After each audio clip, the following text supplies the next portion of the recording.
When the New York Knicks faced the Chicago Bulls in Game 6, they weren't thinking about their own elimination. No, these Knicks sensed something special about this improbable playoff run. Even the sight of Patrick Ewing limping off with a sprained ankle didn't mean the end.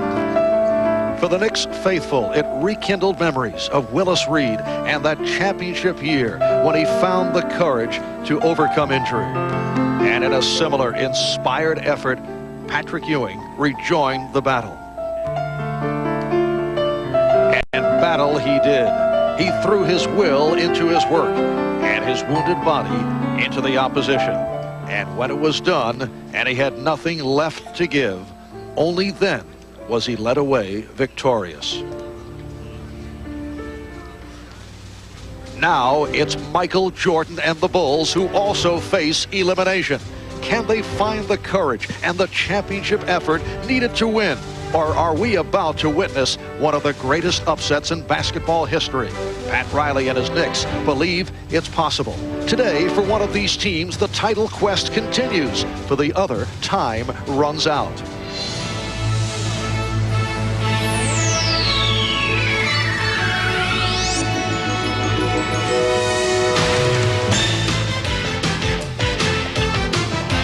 This is the NBA on NBC. The 1992 NBA playoffs. Today, it's the New York Knicks versus the Chicago Bulls.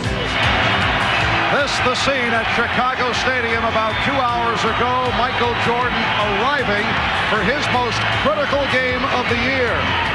And 20 minutes later, Patrick Ewing made his way to the biggest game of his 7-year NBA career. And despite the sprained ankle, does not appear to be limping. Yes, the season is on the line for the Knicks and the Bulls. A sellout crowd, 17,000, has turned out for the finale of this ferocious 7-game series. Hi, everybody. I'm Marv Albert, along with the czar of the telestrator, Mike Fratello and Irvin Magic Johnson. Now, Magic, you have certainly seen Pat Riley at work under enormous pressure come playoff time. I know you spent some time with him earlier today. What did he tell his ball club for this 7th game? Well, Coach Riley told his Knicks players that, hey, the pressure is on the Bulls to win this game. What they must keep doing is keep having fun and also stay loose. 3 things must happen for the Knicks if they're able to win this game. They have to keep playing good team defense, keep rebounding the basketball, and continue to keep the Bulls out of the lane. And during the course of this stunning run by the Knicks, they have been able to take the 2 Chicago superstars, Michael Jordan and Scottie Pippen, right out of their game. In fact, Mike, that's the major reason that we have come to a 7th and final game.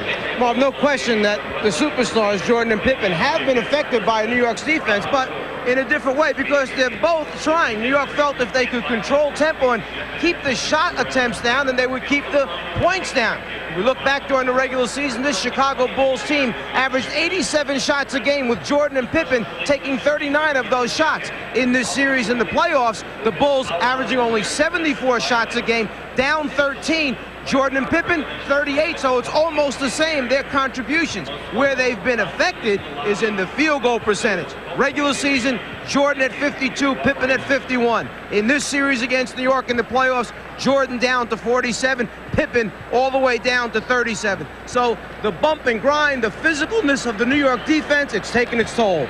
All right, this crowd appears to be ready here in Chicago. Coming up, the 7th and final game between the New York Knicks and the Chicago Bulls.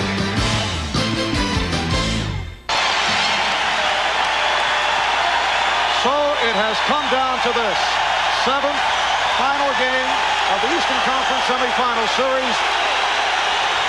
Jack Nicholson, John Thompson have made their way to Chicago. And we are set for one of the electrifying scenarios in the world of sports, the introduction of the lineups here at Chicago Stadium. Here's the public address voice of the Bulls, Ray Clay. Fans to the Chicago Stadium. Today's Game 7 of the Eastern Conference semifinals is between the New York Knicks and your Chicago Bulls. Now for this afternoon's lineups. First for the visiting New York Knicks. At forward, from Virginia Union, 6'9", Charles Oakley. A 6'8" forward from Wichita State, Xavier McDaniel. At center, 7 foot from Georgetown, Patrick Ewing. At one guard from St. John's, 6'3", Mark Jackson. At the other guard, 6'6", from Tennessee Chattanooga, Gerald Wilkins. The New York Knicks are coached by Pat Riley, assisted by Dick Harder, Paul Silas, and Jeff Van Gundy. The trainers, Mike Saunders.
Jackson.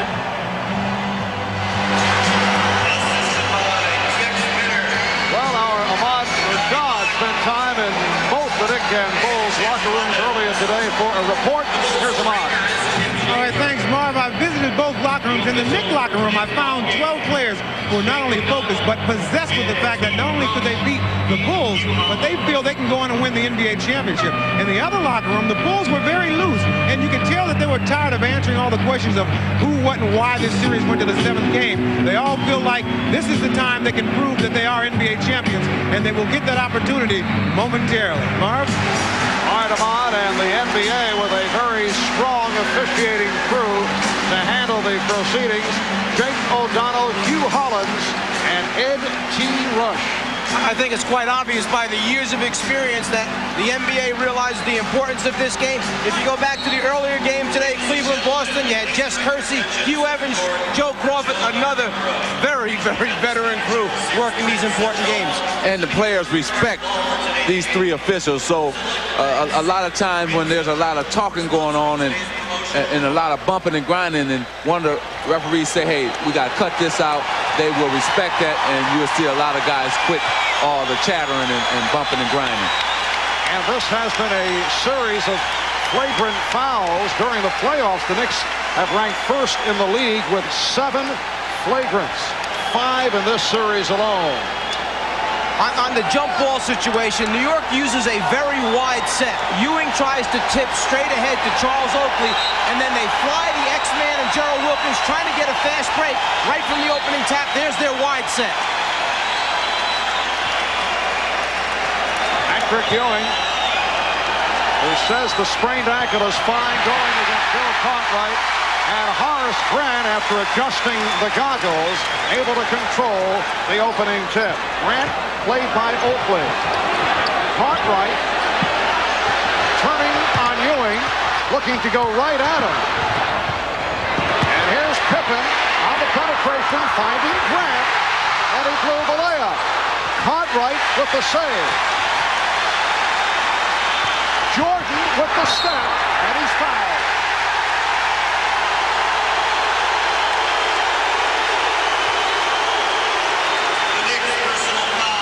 Well, we've seen the aggressiveness right from the start by the Chicago Bulls. Michael saying no jumpers to start out with. Take the ball to the rim. Pippen took it to the rim, and the Bulls started out offensively like they like to do every game. Get it into Cartwright, see if the postman can score first, and obviously try to pick up an early foul versus Patrick Ewing. The first 2 possessions, statement time. We're coming down the lane. We don't care how hard you foul us. The foul committed by Charles Oakley. Michael Jordan, 45 minutes. Game 6 in New York Thursday. Only 9 for 25, 21 points. And Magic looks to be worn down. Certainly the Knick defensive effort, the fact they played him so physically, has contributed to that, but he does not look to be himself. The minutes are taking a toll on him. The aggressive stolen. Saw the aggressive play once again off that steal. Wilkins with a 3-on-1. Served up a facial on Bill Cartwright. Well, both teams saying something there. Chicago, we're going to press. New York, we're going to attack.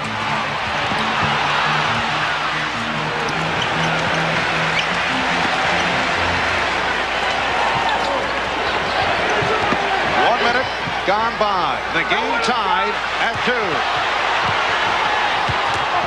The interior pass from Jordan knocked away and a foul call.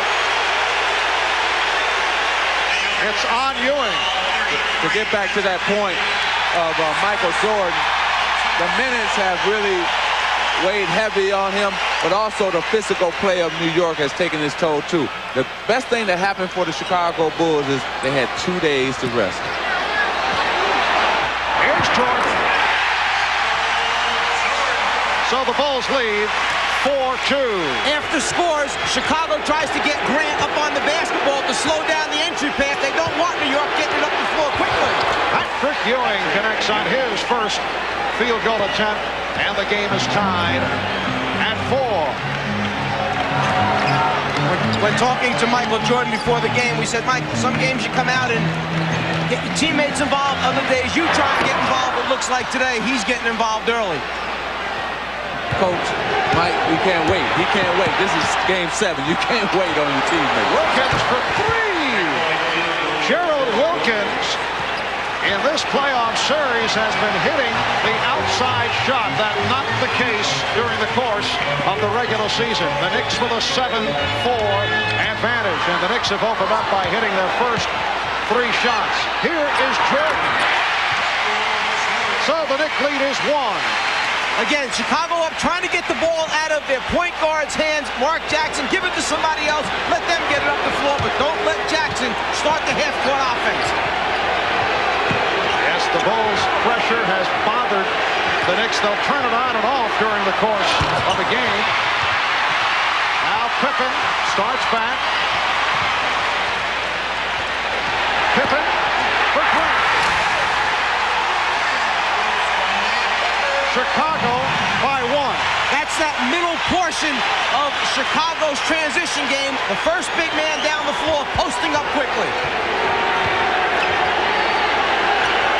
Xavier McDaniels had a sensational playoff.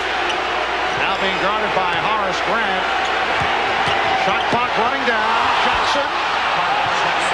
And the Knicks lead 9-8. You know what, Marv? Usually the first quarter is important for the visiting team. But I believe today the first quarter is important for the Chicago Bulls to get off to a good start. Cartwright fouled by McDaniel.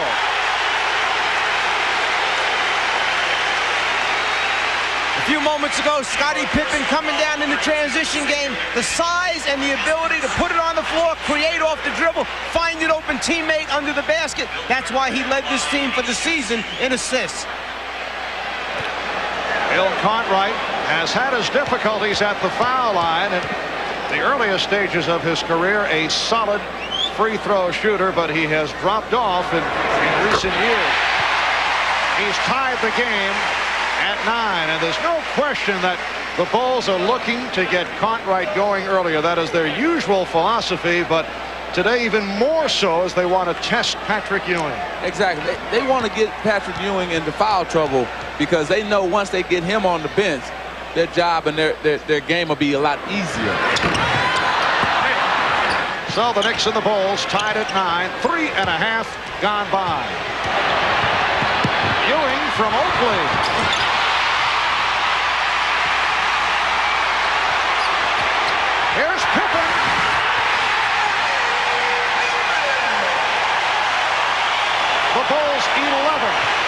the Knicks 9. He done went coast to coast twice now. I don't think that ankle has bothered him one bit. Ewing. Oakley. Kept alive by McDaniel, and he's rejected. This game has opened at a furious pace. Well, this is probably the fastest game in terms of in the first 4 or 5 minutes in the actual all the other 6 games. The pace is really quick. Here's Ewing, and he's fouled by Cartwright. A hack on Cartwright, so that is his first personal that sends Ewing to the line. Pippen has that rare ability to take it off the glass, lead the fast break, and then, if there's no decision, finish it at the end. Also, let's not look past the fact that pretty good defender comes from the blind side, gets the block versus the X-Man.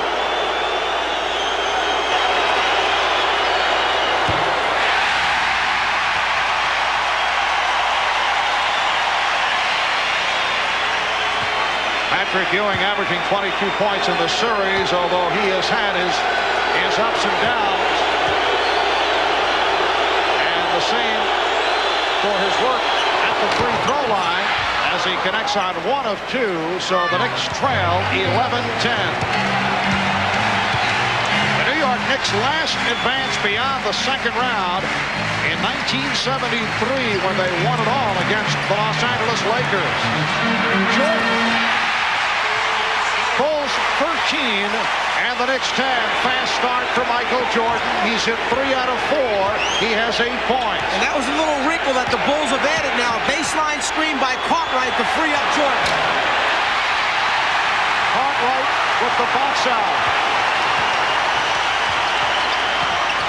Jordan with the spin and the bucket.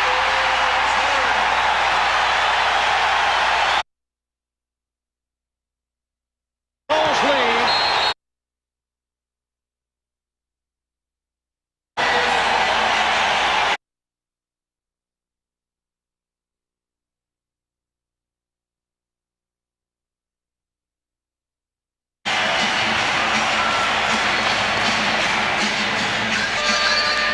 Well, a moment ago we discussed the physical condition of Michael Jordan, who in Game 6 at the Garden looked to be fatigued. I asked Michael if he is worn down. I was, before we took a day off, I was mentally drained in the sense that you have to keep raising your level of mental challenge towards this team. They challenge you in that way. That I was a little mentally drained, and the day off really helped to recuperate that. I think everybody was. You know, we wanted to win so bad. We probably lived on the expectations of everybody, saying that we should sweep this team, and when it wasn't a sweep, it became mentally draining for everybody to give yourselves up for the games. You know what happens is superstars rise to the occasion. Yes, he was tired. He's probably still tired today, but this is his time, 7th game. McDaniel had a fire with the shot clock running down. The Knicks have missed their last 6 field goal attempts. One of the most discouraging things to come out of a timeout when you're trying to regroup, you set something up, and all of a sudden you're facing 1 second left on the 24-second clock, and you have to hoist one up just to get it off. The Bulls, in contrast, have hit their last 5, and they lead 15-10, 6:35 remaining in the first quarter.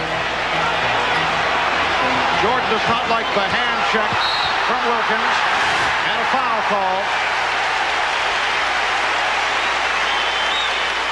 Now let's go to Ahmad Rashad for this report. All right, Marv, during that last timeout, Pat Riley and his team were very calm and collected and calculating. And Paul Silas told me before the game that they expected the Bulls to come out and have a big wave of offense in the first quarter. If they could withstand that, then they'd have a chance to win the game. Marv? Well, Ahmad, we're seeing that wave in Chicago in the midst of an 11-3 run, and you can see the tone of the Bulls is quite different here at the start, Mike. They're taking it to the basket instead of pulling up. On the turnover, Knicks have a 3-on-2. No question. People have been saying that the physicalness of New York has made Chicago shy away from taking it to the rim. 5 times all the way to the rim so far in this game. Only once a pull-up jumper. And Here's Jackson with the pull-up. Mark Jackson with his second field goal. The Bulls 15 and the Knicks 12. Grant setting the screen. Pippen for Grant. Played by Ewing. Now Pippen with the room. That may be a bad sign for the Knicks. Scottie Pippen hitting the jump shot. McDaniel, yes, and Xavier McDaniel with his first field goal. The Bulls 17 and the Knicks 14. Well, yesterday in practice, Pippen didn't do very much as far as physical work, but he took almost 200 shots trying to get that stroke back. And a reach-in foul called on the Knicks. That's number 2 on Wilkins, and it will send John Starks into the game early. Pat Riley looking down the bench. Darrell Wilkins has played Michael Jordan extremely well, and he will head to the bench. John Starks, not a popular figure here in Chicago, off that flagrant foul against Scottie Pippen late in the third quarter on Thursday. I think John Starks is a type of player who loves that, though. He loves to be booed. He wants that because it makes him not have to play harder, and it brings out the best possible player in him. You'll see that today. He's going to be firing it up just like it was a normal game. He don't care about being booed. Yeah, and we talk about Patrick Ewing. This might be the key person, John Starks for New York. In their 3 wins, he averaged over 18 points a game. In the 3 losses, just over 7 points per game. If he's firing and making shots, it's a different Knicks team. Bulls go to the pressure. Here's Ewing with the drop step, and it's rebounded by Pippen.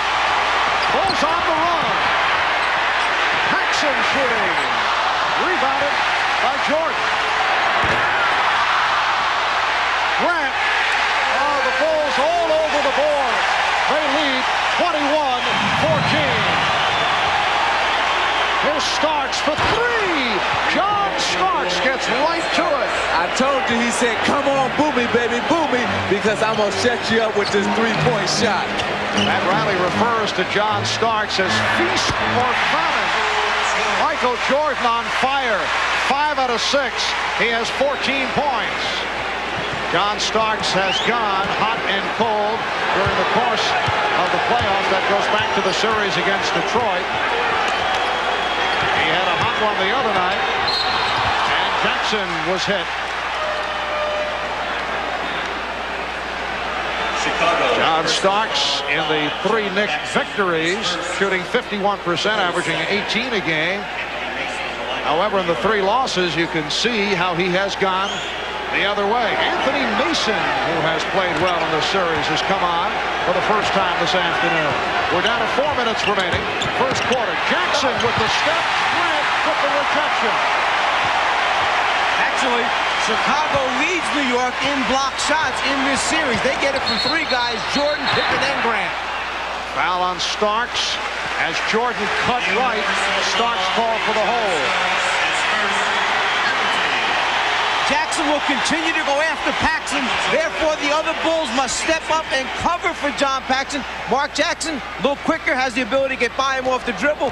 When you have guys behind you with that type of athleticism and the quickness to get over there, they protect the rim.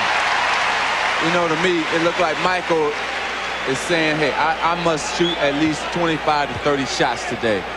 This has been the most aggressive of any of the games, all 6 of the games that Michael has been. I mean, from the beginning of the tap to now. So he looked like he's going to take the weight on his shoulder right now. Right, he is not taking the passive route, as he indicated was a possibility in order to get everybody involved. Michael Jordan, though, has had some strong first hands in this series. Mason was tripped up by Cartwright away from the ball.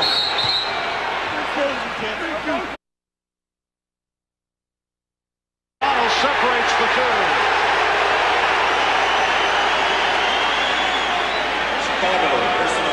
The body's down low, working to get the little hold, the grab, the push, the shove, and this is what Jake O'Donnell is trying to clear up right away. Talking to both players, knock it off, we won't stand for that. You got the 3 best referees. I mean, they're not going to stand for any of this chattering.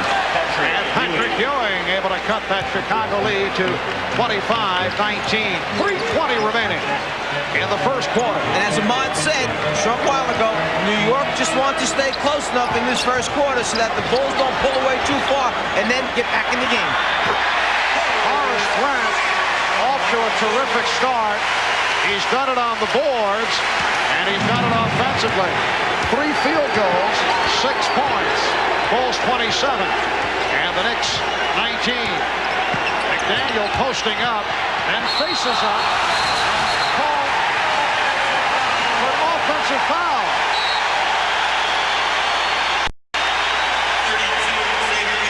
That's number 2 on the X-Man. The timeout was called. Both clubs going at each other. Michael Jordan and Xavier McDaniel having words. Double technicals were called on McDaniel and Jordan. What we said a moment ago down on the baseline foul that Jake O'Donnell was stepping in to send the message. This is step number 2 in the message sending process. The next one, someone's going to be ejected from this basketball game, which is a very serious step. Jake O'Donnell does not mess around. You're messing with the wrong referee if you're going to be messing with Jake O'Donnell. He will toss somebody. He doesn't care if it's the 7th game. If he warns you one time, the second time, you're out of here. Let's go to Ahmad Rashad. All right, Marv, yesterday I was speaking with Scottie Pippen, and he's starting to feel the pressure that everybody telling him to step up and be ready to play. He was so focused yesterday that he would not be intimidated. He said he'll be driving to the basket like the Pippen of old, and you can see he's ready to play. Marv? And the Bulls have been ready here at the start. They lead 27-19. Starks with the steal. Don Starks spent all day on Wednesday shooting the jump shot. He said he took about 300 shots, and he credits assistant coach Jeff Van Gundy for an adjustment in his release, which turned things on Thursday night. Shot clock at 3 as Mark Jackson hits on his 3rd field goal. Starks saying that the ball was resting too much on the palm of his hands, and he made that adjustment. Meanwhile, Pippen is hit hard, and he'll go to the line. Let me say this. Scottie Pippen, for the first time, is taking the challenge. He's not stepping backward. Right here, he goes to the hole. He's saying, okay, I'm going to challenge everybody. I don't care. You can throw me down, knock me down. Going forward instead of going backwards. Magic, of course, your Laker club of recent years was more of a finesse team, but when you went up against the Bulls last season, was the same philosophy intact, that if you can get to Pippen early and hit him hard, that you might take him out of the game? Well, we wanted to do that, but we didn't have the type of players that could do that. New York, that's their style, because they have the type of players with that mentality that can do that. Is there the feeling that he can be intimidated? Well, that's the feeling that you want to play him physical.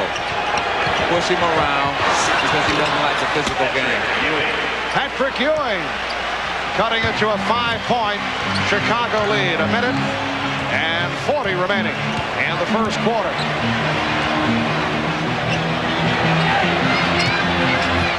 Here's Cartwright to the fadeaway. Way off.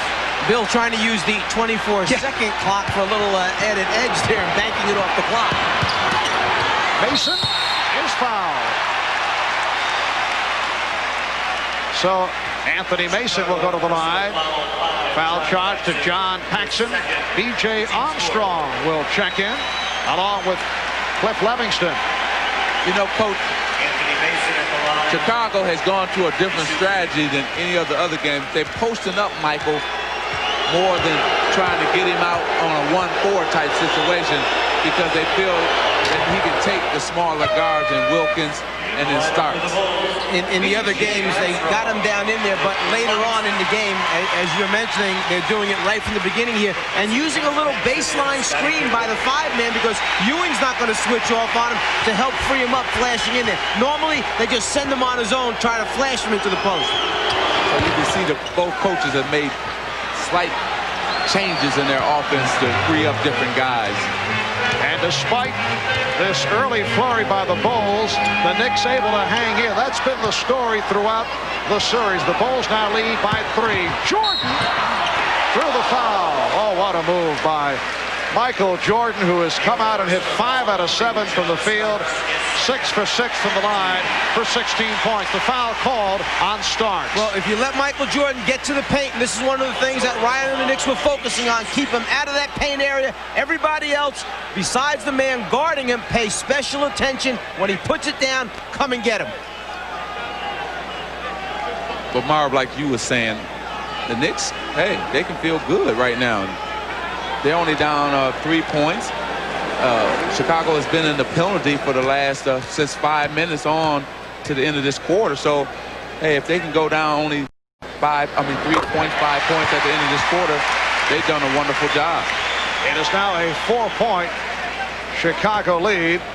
Michael Jordan has had the hot hand during the course of the first half in this series, but you can see in the second half only 27 for 71, 38%. Had a 3 for 13 in the second half in New York on Thursday. Light pressure being shown by the Bulls. And the Bulls have used 2 of their traps already. The full court one up on the ball and the 3-quarter one. Once they get it in, they still are holding back the half-court trap. Shot clock at 8. Ewing. Rebound Oakley. And it jarred loose. And Ed Rush with the call saying last touch by the Knicks. Knicks were looking for a jump ball at the very least. I don't know how you make that call. You got 2 guys rolling all over the floor, diving for loose balls, and loose balls may, in the end, be the difference in this game. Oakley, Livingston, the rest of the players coming in after it now. First one that touches it, that touches the out-of-bounds line, that's how they're going to call it. Yes, I think that what he said that Mason had his foot out of bounds when he touched the ball, so that made a Chicago ball. Jordan given room and was surprised. That's the most room Michael Jordan's had in about 2.5 weeks. It was too easy. It was too easy. Down to 25 seconds in the quarter. Ewing feeling the contact. So Patrick Ewing has been off. 3 for 7 for Ewing. Starks with the steal. Starks out of control with the dribble. Able to recapture. Final seconds of the first quarter. That pass intended for Starks. Here's Ewing to the fadeaway.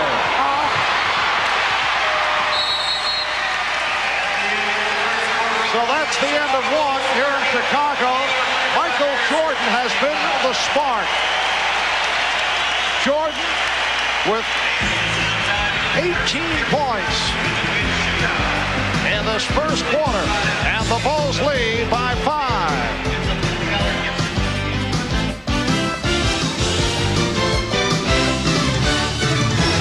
Back in Chicago, Marv Albert, along with Mike Fratello, Magic Johnson, Ahmad Rashad. It is awfully tough to repeat in the NBA. A Chicago Bulls team that won 67 and lost 15 during the regular season, trying to make it 2 in a row. Well, I guess if there's anybody that should know about how difficult it is to get a back-to-back championship, it's our guy Magic here. It took us 3 7-game series to win the back-to-back championship, and it might take that for the Chicago Bulls, but they got enough to worry about right here with the Knicks. John Starks continuing his strong play. The Bulls lead by 3 as we get underway in the second quarter. E.J. Armstrong being guarded by Mark Jackson. Illegal defense called on the Knicks. Bill Cartwright was requesting the call and was upset, and he finally got it from Hugh Hollis. Well, Oakley had went over and double team and then get back. After the team that's leading in the first quarter has won all 6 games. Are you kidding me? Wow. Winning that first quarter, pretty important so far. Ooh. So that means Chicago gonna win today? You want to go home now? Oh, very friendly rim for Michael Jordan. 20 points for Jordan. The Bulls lead 32-27. Once again, the Bulls trap.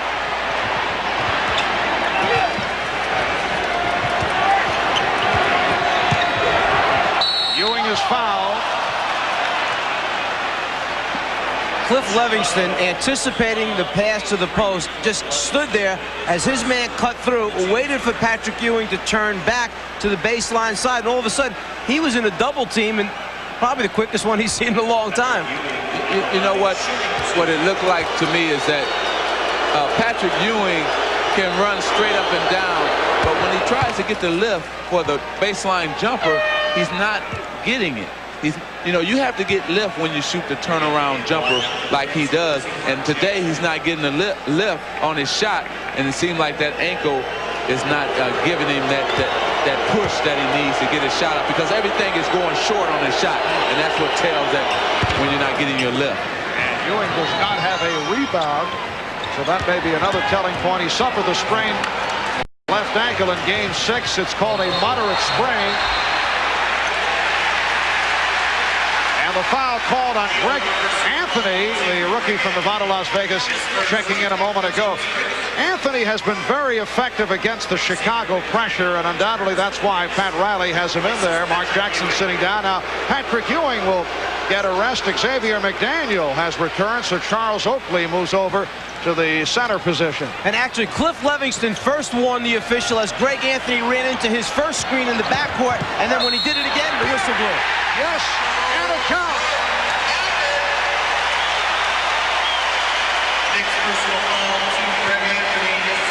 Anthony picks up his second. Michael Jordan has taken over this game. He has 22 points. The Bulls now lead by 5. And you can see the special attention that Jordan draws. 3 Knicks waiting for him in the lane, but when he gets that deep, the way he can elevate with his tremendous concentration, and there is no question that with the 2 days rest, he has come out here today. He is a different looking Michael Jordan than the one that we saw in Game 6. The Bulls 35, the Knicks 29, and here's pressure again by Chicago. Now they drop back. Magic mentioned earlier that the 2 days off for both teams was the big blessing. The first 6 games of this series played in 10 days, a very short period of time. McDaniel, yes, Xavier McDaniel with a good move, his second field goal, and the Knicks trail the Bulls by 4. With Patrick Ewing on the bench, look for the Knicks to go to McDaniel, also Mason and Starks to do most of the shooting out on that basketball court for the Knicks. Off the turnover, Mason starts back. Mason picked up by Scott Williams, who just checked in. What you had there was a player trying to do something that's not his strength. Cliff Livingston does not elevate and drop down passes at the last second. Michael Jordan and Pippen do those things. Here's McDaniel, rebounded by Williams. Pippen's pass picked off by Starks. John Starks has made 2 big steals so far in this game. And Starks with 7 points, and he has brought the Knicks within 2. Marv, he stole it when they had a 3-on-1 Michael Jordan in the first quarter. This time they had a 2-on-1. He come up with another big steal. Boy, he can do it on both ends of the court. And Jordan had it knocked away, recovered by Armstrong. E.J. Armstrong came up very big here in Chicago with 18 points off the bench earlier in the series. Armstrong for Pippen.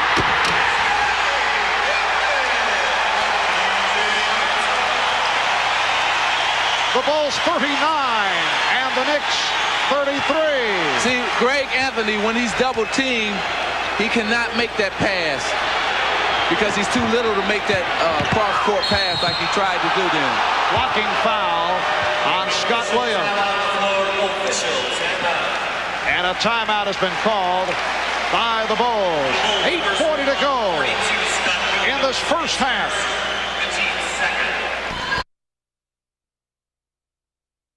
Of the NBA draft lottery, some refer to it as the Shaquille O'Neal sweepstakes. Incidentally, earlier this week out in L.A., Ahmad Rashad, taping a segment for Inside Stuff, played some one-on-one with Shaquille O'Neal, and they ran into a little problem. Let's take a look. Okay, so you've been playing against zones in college, right? I'm going to show you what it's going to be like in the NBA. You ready? Huh? Well, give me your best. Let me see your best.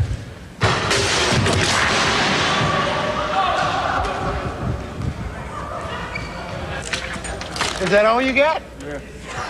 Yes. Well, Ahmad, I know you enjoyed the moment. And what a moment it was. That was my highlight, shooting that jumper. Yes. But I got a chance to see up close just how powerful this young man is. But Magic taught me how to play, and that's the reason I got that jump shot in. I see. But the score was 1-1. That's all I know. I hear Scott Williams. Scott Williams showing the outside touch. Bulls lead 41-33. Magic, I know that you have been working out from time to time with Shaquille O'Neal. Very impressed with him, especially how strong he is and his footwork. He's really a young man that somebody's going to be very happy drafting. He's going to be a superstar in our league. Oakley to the line. He was hit by Williams. You won the lottery, and there's Alonzo Mourning, who will certainly be among the first to be selected. If your club won the lottery, you're in charge. Who do you take? Shaquille O'Neal, without a doubt. I think anybody would be happy with Alonzo Mourning and Christian Laettner. Those are your first three draft choices. And Jimmy Jackson, it depends too. But this is the deepest draft it's been for years. With both of these teams having their reserve players on the floor right now for significant minutes, obviously the productivity becomes so important. Pat Riley a number of times has said when that combination of Anthony, Mason, and Starks, he said sometimes it's feast, sometimes it's famine with those three. And that's what you have to, play your way through it, see what happens, and then substitute accordingly. And Pat Riley has gone basically with an 8-man rotation. We've seen very little of Tiki Vandeweghe during this series. Cliff Livingston wide open, crowd reacting. Williams not looking that way. Shot clock at 3. Hodges for 3. Greg Hodges, the three-point specialist, has been a factor in this series. Chicago has hit its last 6 from the floor. Overall, 16 of 23. They've had a red-hot first half. Here's Wilkins, who just returned. Traveling, violation. See, on that last shot, that last three-pointer by Craig Hodges, Wilkins forgot who he was guarding. He was guarding Hodges. He left to stop the penetration by Armstrong, and that left Hodges wide open. You don't do that. You let the big men take care of BJ, not Wilkins. That's why there must be constant communication when substitutions take place during the game, so everybody understands what they have to do. Biggest lead of the game. Chicago up by 9. 6:50 to go. First half. Here's Anthony. Rebound, McDaniel. McDaniel with a good second effort. Bulls 44 and the Knicks 37. The winner of this game, the 7th and final game of the series, will face the Cleveland Cavaliers for the conference championship. Cleveland knocking off Boston earlier today. For Pat Riley and his New York Knicks, it has been a superb season. They went 51-31, but they faltered at the end of the season. I asked Pat, at any point with that slow finish, did they sense that this was a special team? Well, not really. I never looked at it that way. We never set any real goals about division titles or playoffs or anything like that. We just kept hammering on the fact that we wanted to become the hardest working, best conditioned, most professional and selfish, and disliked team in the league, and I think we've finally accomplished the last point. Most disliked team in the league, that because of the sledgehammer image this club has suddenly garnered because of their physical play. Marv, not only that, though, because they play good defense. See, teams don't like to play teams that play good defense. And now, they were always playing good defense during the regular season, but now the hard fouls just came in the playoffs. So teams just don't like to play you because they have to work hard to beat you. And here's Mason with the box out, and he draws the foul. Anthony Mason will go to the line. You can see how the Knicks have done it at the defensive end.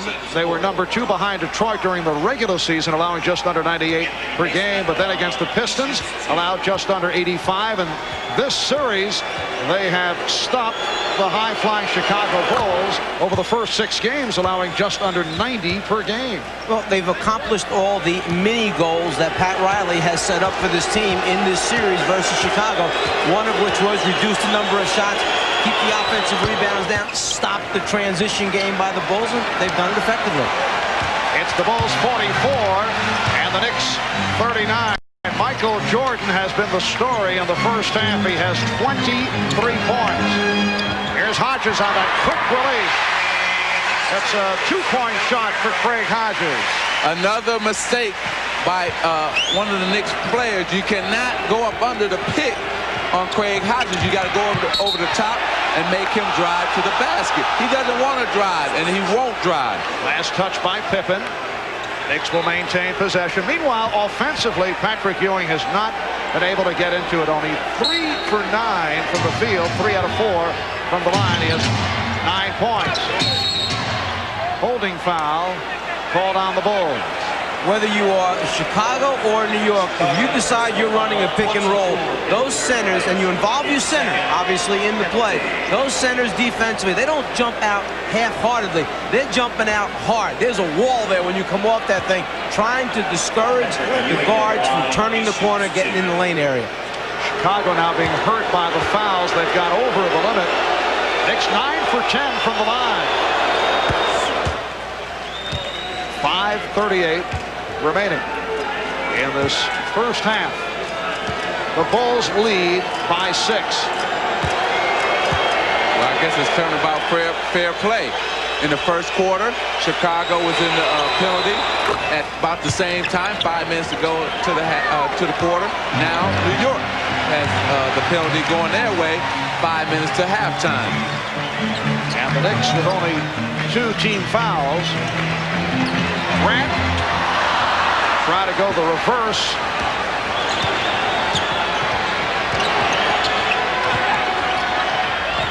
Mason getting position, but facing the double team, and he's tied up. Good defensive play by Chicago and doubling up on Anthony Mason. Now, since this jump ball will be under the New York basket, and the loss of the ball right there enables Chicago to get back, recover, and force the jump, you have to cover shoulders under the basket. They covered Ewing on both sides, left and right. No layup on the tip. Wilkins picked off by Grant. Jordan.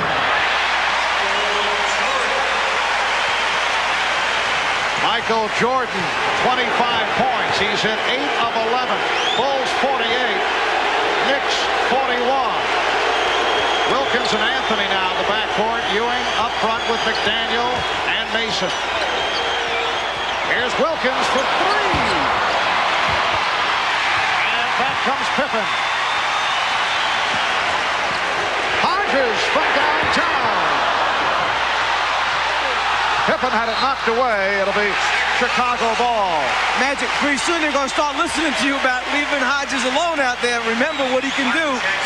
Well, that time the defense went back up under the paint to guard the basket and left Craig Hodges wide open. And he, for the first time in this game, in this series, he rushed the shot. He rushed it that time on a 3-pointer. Mark Jackson is back for Greg Anthony. Oh, good look from Jordan.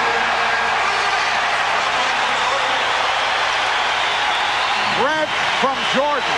The Bulls again have a 9-point lead. I guess sometimes when a player can come out and get 18 points in a quarter, you pay special attention. You forget about the other guys a little bit. Here's Mason. Rebound McDaniel. Crowd looking for a travel. Bulls lead 50 to 43, and this game is being played at the Chicago Bulls tempo, and that's the first time that it's occurred this series. Yes, it's a 7-game. Everybody's just excited. It's the excitement more than anything else. Michael Jordan a moment ago with the ball is going to penetrate the lane. Somebody's got to step up and stop him. So the decision takes place behind him as to who's going to take Horace Grant. The result, nobody takes him. Grant with the deuce. So Michael Jordan doing it with his offense and also the beautiful lead pass thrown to Horace Grant. That last foul on Gerald Wilkins, his third, and he's replaced by John Starks. And now Starks will take a crack at Jordan.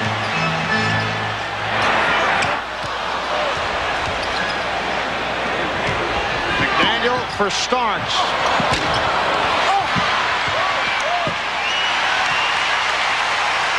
3:20 remaining in the half. Bulls with the ball and a 7-point lead.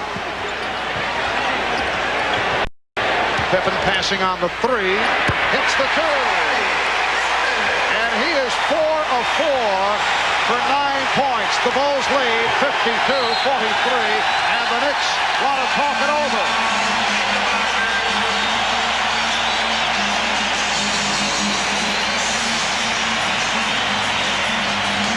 This is Bob Costas at the studios of NBA Entertainment in Secaucus, New Jersey. And coming up on the Prudential Halftime Report, we'll bring you the NBA Draft Lottery. At stake, the rights for one of the 11 teams in the lottery to select LSU's Shaquille O'Neal if they should be so inclined. And the order of selection in any case, 1 through 11, will be determined for the June 24th NBA Draft.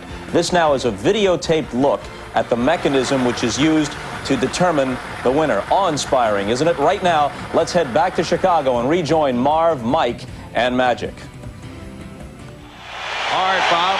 We have Bizarre, the telespreader, mesmerized by the flow of the ping pong ball. Magic a moment ago as both clubs broke for the timeout. A little extracurricular activity between Pippen and Starks. Well, it took Pippen 6 games to finally hit back, and he started to hit back because he's feeling good right now. The Bulls are leading. Shot clock at 5. 2:45 remaining in this first half. Pippen with a steal. Here's Jordan. Yes. Biggest lead of the game. It's Chicago by 11. In previous games, New York has been in similar situations. Wiley's taking a timeout. They come out, respond, get a basket or 2 free throws, close the gap. Here, a critical turnover. It continues to widen the lead. Starks with an air ball. Ewing for Starks. Shot clock at 1. Jackson.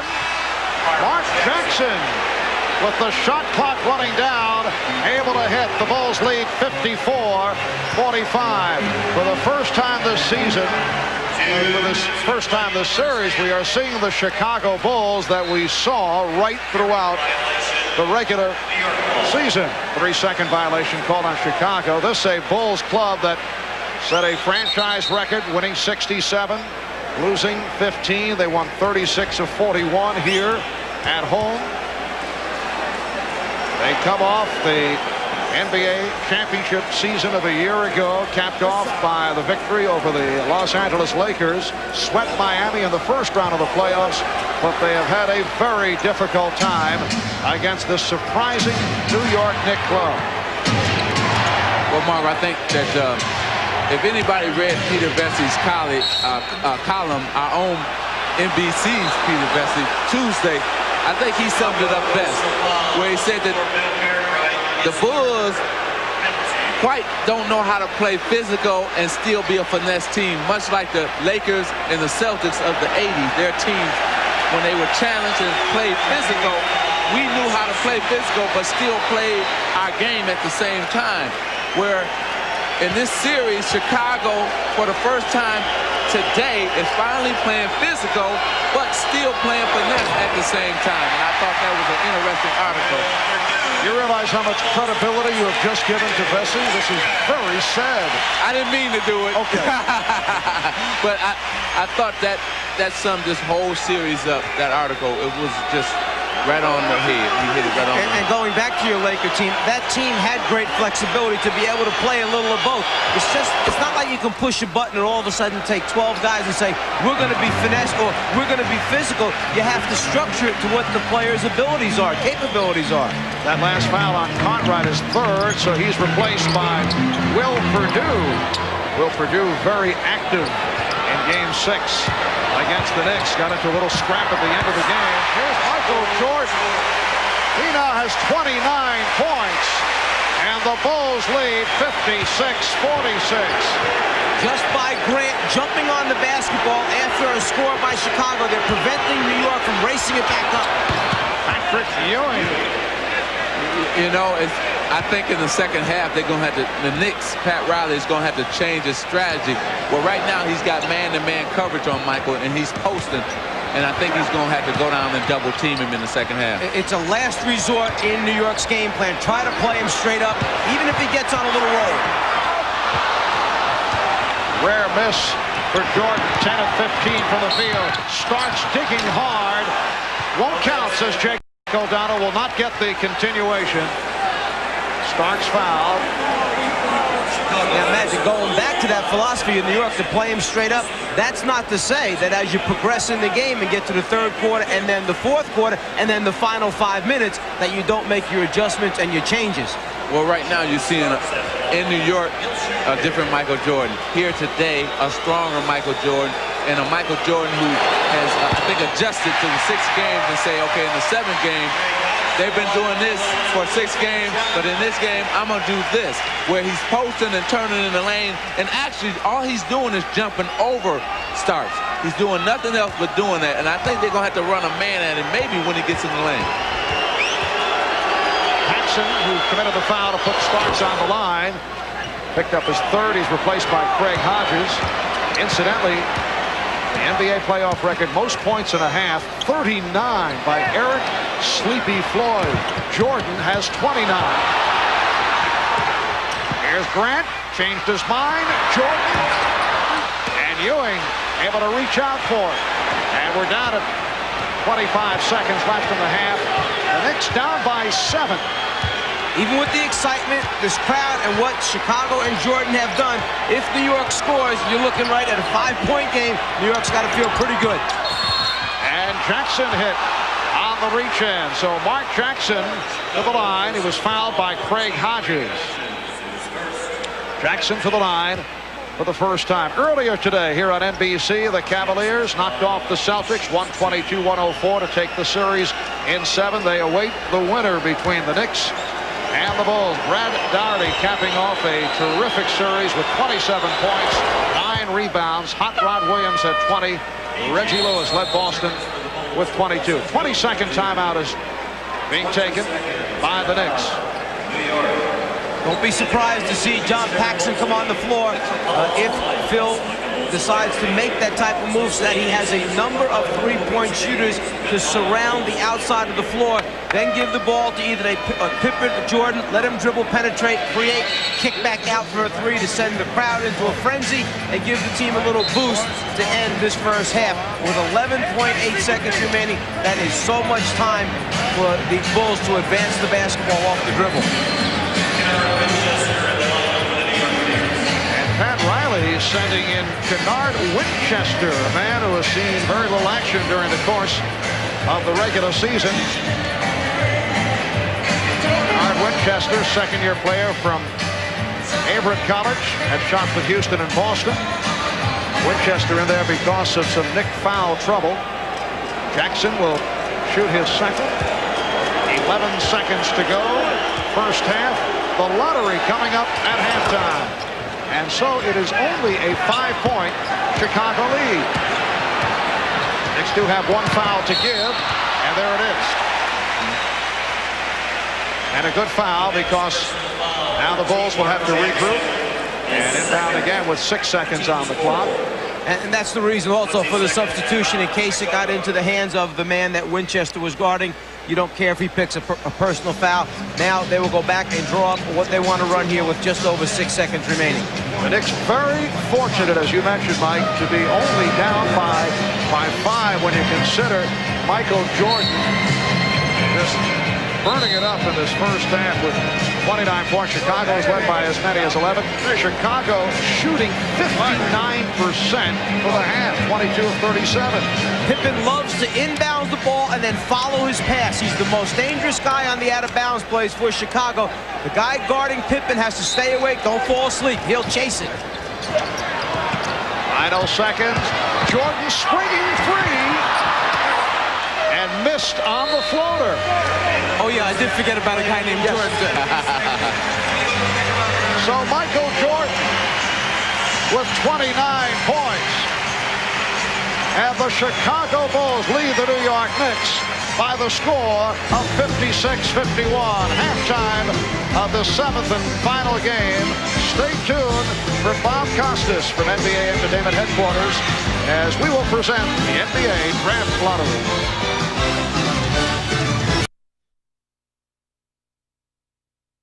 Michael Jordan with 29 points, though he missed his last 3 shots from the floor.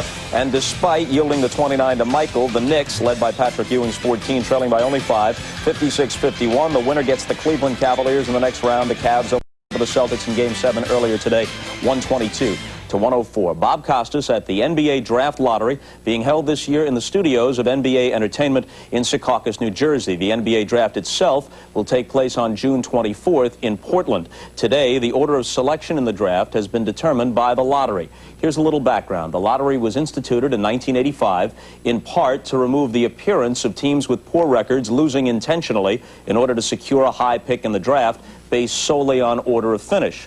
So what's at stake in this year's draft? Well, in some years, it's not exactly clear which player will be taken with the first pick. Not so this time. Barring the unforeseen, the first selection will almost certainly be LSU's Shaquille O'Neal. He's amazing. And the thing I like about him, too, is that he can run up and down the basketball court, and you can give it to him on the run, and he can make a good decision. If he does the things he's supposed to do, after watching him play, I think he's the best player we have, other than Michael Jordan, of course. Yeah. But I think once he gets in the league and gets established, he's going to be the same type of player. He won't be as flashy, but he's right up there with the best of all of them right now. People out there that have a lot of expectations, and I'm not going to come into the league and try to rush anything. I'm just going to take 1 year at a time, and hopefully I'll become a great player. All 11 of the lottery teams have said they would select O'Neal if given the chance. Other prominent players sure to go in the first few picks are Georgetown's Alonzo Mourning, Duke's Christian Laettner, and Ohio State's Jimmy Jackson. Now, perhaps as much interest surrounds this draft lottery as any since the first one back in 1985. That was the year, you may recall, in which the Knicks won the lottery and selected Patrick Ewing with the #1 pick. Right now, here's a review of the rules and an explanation of how the draft lottery works, and pay attention. The 11 teams that didn't qualify for the playoffs all have a shot at the #1 pick. That's Minnesota, Orlando, Dallas, Denver, Washington, Sacramento, Milwaukee, Charlotte, Philadelphia, Atlanta, and Houston. The Bucks and Hornets finished with identical records, and a special draw held at the conclusion of the regular season determined that Milwaukee gets one more ball than Charlotte. If neither team winds up in the top 3, then the Bucks select before the Hornets. The NBA uses a weighted system which increases the chances of the teams with the worst records getting the top picks. The Timberwolves will have 11 chances out of 66 for the top pick, each chance represented by a ball. Orlando gets 10 chances, one more than Dallas, and so on down to Houston, which has 1 chance in 66. The balls are placed in a clear cylinder. They will be mixed and then drawn to the top. The first to emerge from the cylinder will represent the first pick in the draft. The second non-duplicate ball will get the second pick, and the third non-duplicate ball, the third pick. The order of selection for the remaining 8 teams will be determined by inverse order of their regular season records. This guarantees the team with the worst record, Minnesota, of no lower than the 4th overall pick. Okay, the actual drawing has just been conducted in a separate room under the supervision of NBA Deputy Commissioner Russ Granick. The process was witnessed by representatives of the 11 lottery teams, different representatives from the individuals sitting here. Also there was Phil Laskaway, a partner in the international accounting firm of Ernst & Young. Mr. Laskaway is the only person in this studio who knows the results, including Commissioner David Stern. Immediately following the drawing, Mr. Laskaway took the logo for each lottery team and placed it into a numbered envelope corresponding to that team's position in the 1992 draft. Since then, Mr. Laskaway, and I swear this is true, has retained exclusive custody of the envelopes, which he has just placed in order on the numbered board. The sealed envelopes will be opened shortly by Commissioner Stern. But first, here are the team representatives. From the Houston Rockets, General Manager Steve Patterson. From the Atlanta Hawks, General Manager Pete Babcock. Representing the Philadelphia 76ers, their GM, Gene Shue. Now, the Charlotte Hornets won the lottery last year, took Larry Johnson. He wound up being the Rookie of the Year. I'm told that all the Charlotte representatives, including their head coach, Alan Bristow, stayed in the same hotel, tried to go to the same restaurants, dressed the same way, whatever, to try and duplicate their luck, and there's Alan Bristow. The Milwaukee Bucks are represented by their new head coach, Mike Dunleavy.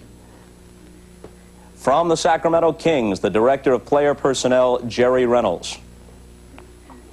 From the Washington Bullets, General Manager John Nash. Representing the Denver Nuggets, GM Bernie Bickerstaff. From the Dallas Mavericks, the President and owner Donald Carter. Howdy, Don. From the Orlando Magic, GM Pat Williams. And finally, representing the Minnesota Timberwolves, their President, Bob Stein. Commissioner Stern will open the envelopes representing the selection order 11 through 1. Keep in mind that since slots 4 through 11 are determined by inverse order of regular season finish, and only the first 3 positions are determined by the lottery, if Houston, for example, doesn't come up 11th, or Atlanta doesn't come up 10th, and so on, it means that team has defied the odds and lucked into one of the top 3 selections. And now to announce the order of the first 11 picks of this year's NBA draft, here's the Commissioner, David Stern. Good afternoon and welcome to the NBA Draft Lottery. Everyone has been briefed on the lottery procedures, so let's get started and see who picks where in the 1992 NBA Draft. The 11th pick goes to the Houston Rockets. As expected, they had 1 ball out of 66, so no disappointment really for Steve Patterson. The 10th pick goes to the Atlanta Hawks. And form holding so far. The 9th pick goes to the Philadelphia 76ers. Charles Barkley said if they don't get one of the top 2 picks, they should trade him unless they get Mourning or O'Neal. The 8th pick goes to the Milwaukee Bucks. That means that Charlotte has moved up. Charlotte has one of the top 3 picks. The 7th pick goes to the Sacramento Kings.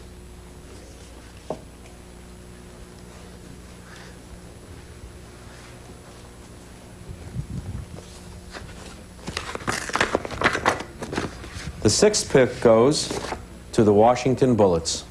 Everything is held according to statistical probability except Charlotte, which has moved into the first 3 picks. The 5th pick goes to the Denver Nuggets.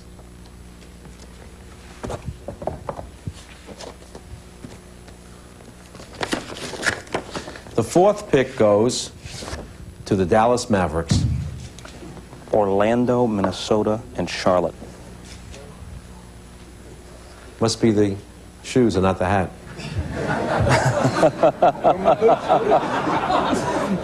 And now the first 3 picks in the 1992 NBA Draft. The 3rd pick in the 1992 NBA Draft goes to the Minnesota Timberwolves. Orlando and Charlotte.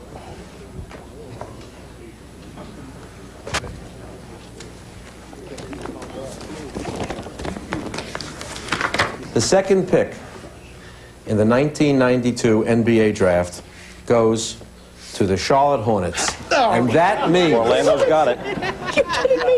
that the Orlando Magic will pick first in the 1992 NBA Draft. Come on up, Pat.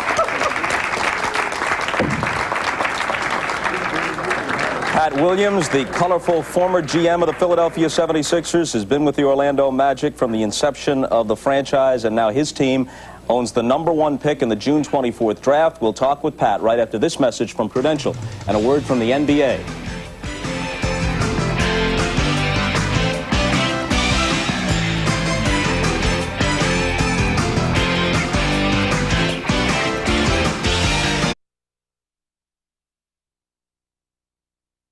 Just been held. This is the GM of the Orlando Magic. I don't know if this is the very ball, but one of these Orlando Magic ping pong balls came up with the #1 pick. I see you're already holding the jersey. Well, we got a jersey #1 on it.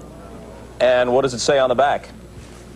There says O'Neal. It says O'Neal. Obviously, with a 1. Obviously, you would like to take Shaquille O'Neal. You're telling me you will take Shaquille O'Neal despite the possible problems in signing him? Well, we'll get him signed. I'm sure at some point he's a terrific talent, and Orlando's a great market and a great city. We got a good nucleus, and to get a player like O'Neal is a pretty unique opportunity. We'll talk to him, obviously, and want to bring he and his family to Orlando, and we've got about 5 weeks to work on that. But it's an exciting time for us, Bob. To win something like this is very special for our franchise. You'd have a chance to reunite him with his LSU teammate, Stanley Roberts, well, right? they'd take up a lot of room.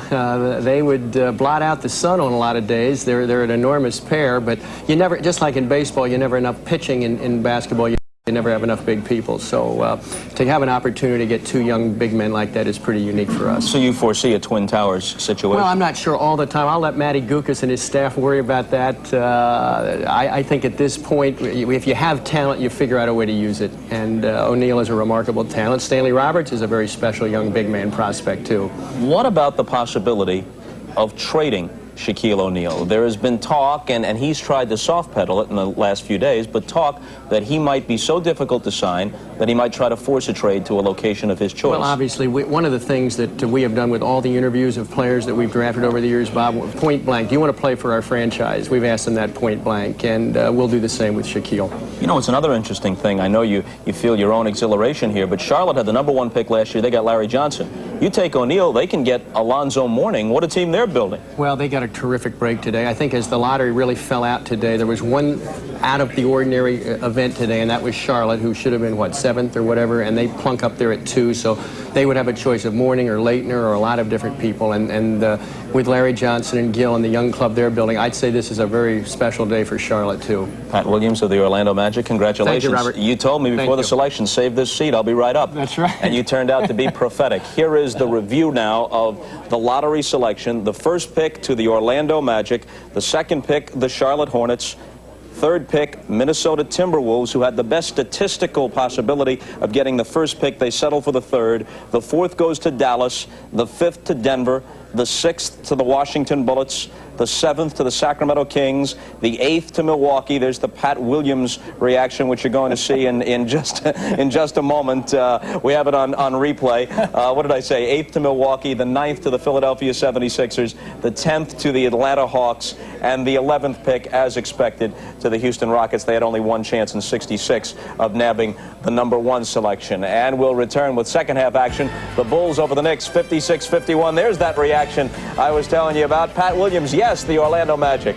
They have the #1 pick in the 1992 NBA draft. It's the Bulls over the Knicks in Game 7 from Chicago by 5. And we're back to Marv, Mike, and Magic after these messages from your local station. This has been the Prudential Halftime Report, brought to you by the companies of the Prudential. In a changing world, one thing remains rock solid: the Prudential. 5 over the Knicks in the 7th and final game. Marv Albert with the czar of the telestrator, Mike Fratello, along with Irvin Magic Johnson. And Mike, I'd have to say that the Knicks must feel fortunate to be trailing by only 5. Oh, no question. When the opponent is shooting the ball as well as Chicago is, and you are not shooting the ball well, you have to make it up in some other areas. New York doing a pretty good job of rebounding the basketball, but to only be 5 points down, I think Riley had to go in and talk about the positives that will take place. And statistically, if we look at some of the players on Chicago, they've really struggled down the stretch in the first 6 basketball games. So we'll wait and see. And that includes Michael Jordan, who has not done it in the second half. And Magic Michael certainly did it in the first half with 29 points. You were indicating you could see some adjustments by the Knicks on Jordan. Well, I think what you have to do is you're going to have to run a man at him. You can't let him sit down there and post up on John Starks or Wilkins because he's jumping over him. He's in a rhythm. He's in a groove. Now you must disrupt that rhythm and that groove. And Gerald Wilkins, who has played it well in the past, is in foul trouble with 3 personals. A look at the shooting in the first half. The Knicks only 17 of 40, 43%, but the Bulls on fire, 22 for 38, 58%. We check out today's Miller Genuine Draft halftime statistics. Knicks have done it on the boards once again with a 22-15 edge, sparked by Charles Oakley, who has been leading the way. Oakley with 7 rebounds in all. Right now, let's go to Ahmad Rashad, who is with New York Knicks coach Pat Riley. All right, thanks, Marv. Pat, Chicago threw everything at you at the first half. You guys withstood it. You're only 5 points down. Well, we have to feel like we're in a pretty good position, Ahmad, but if we adhere to our defensive principles this second half and continue to hammer on the board, then I think we got a great shot at this. All right, good luck to you in the second half, Pat. Thank you. Back to you, Marv. All right, it is a 5-point differential at halftime. Michael Jordan leading the way with 29. We'll be back in Chicago after these words. This capacity crowd at Chicago Stadium looking to pump up the home team. Patrick Ewing with 14, Mark Jackson with 10, Michael Jordan leading Chicago with 29 points. His high in this series, he had a 37-point game in Game 5. His all-time playoff high, you recall, 63 points. Ewing rebounded by Jordan. Here's Pippen.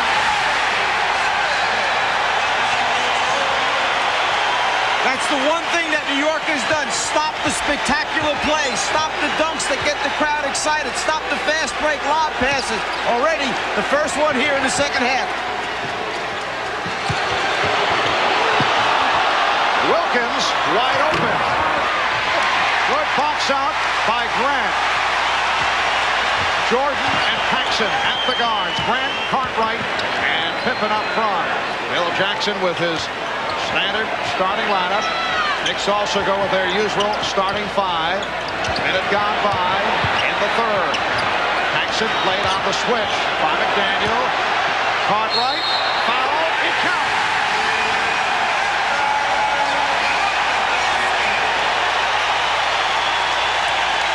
A few moments ago, Chicago got out early in transition, and these type of plays, a high lob, can get a team excited, a crowd excited. You cannot let Chicago creep away little by little. Cartwright, the concentration, the follow through, and now the opportunity to finish the 3-point play. One more score. Riley takes a quick timeout. Yeah, you know what drives coaches crazy is when big men reach in and get fouls like that. That drives coaches crazy. So Ewing with 2 fouls. Bulls by 9, and they're called for an illegal defense. Called for the first time. Knicks were hit with one earlier. Scottie Pippen got caught just a little bit down below that foul line area, and the illegal defense was called. McDaniel rejected by Grant, recovered by Jackson. He checked the 24.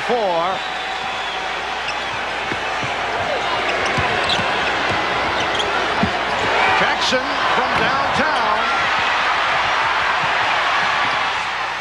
Oh, this is a tough call. Hugh Holland's right there. And he says last touch by the Bulls. So the Knicks maintain possession. You know, sometimes coaches talk about scrambling on defense. Well, right now, the Bulls are scrambling. That means that you're active. That means that you don't really know where you might be on the next pass, but somebody better get there quick and then cover for your teammate if he covers for you. And that's what Chicago's doing so well right now, scrambling and covering for each other.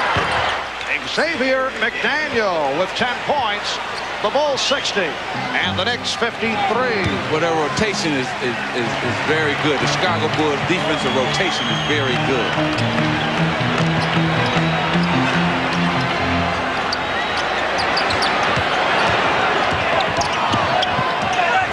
Shot clock at 5.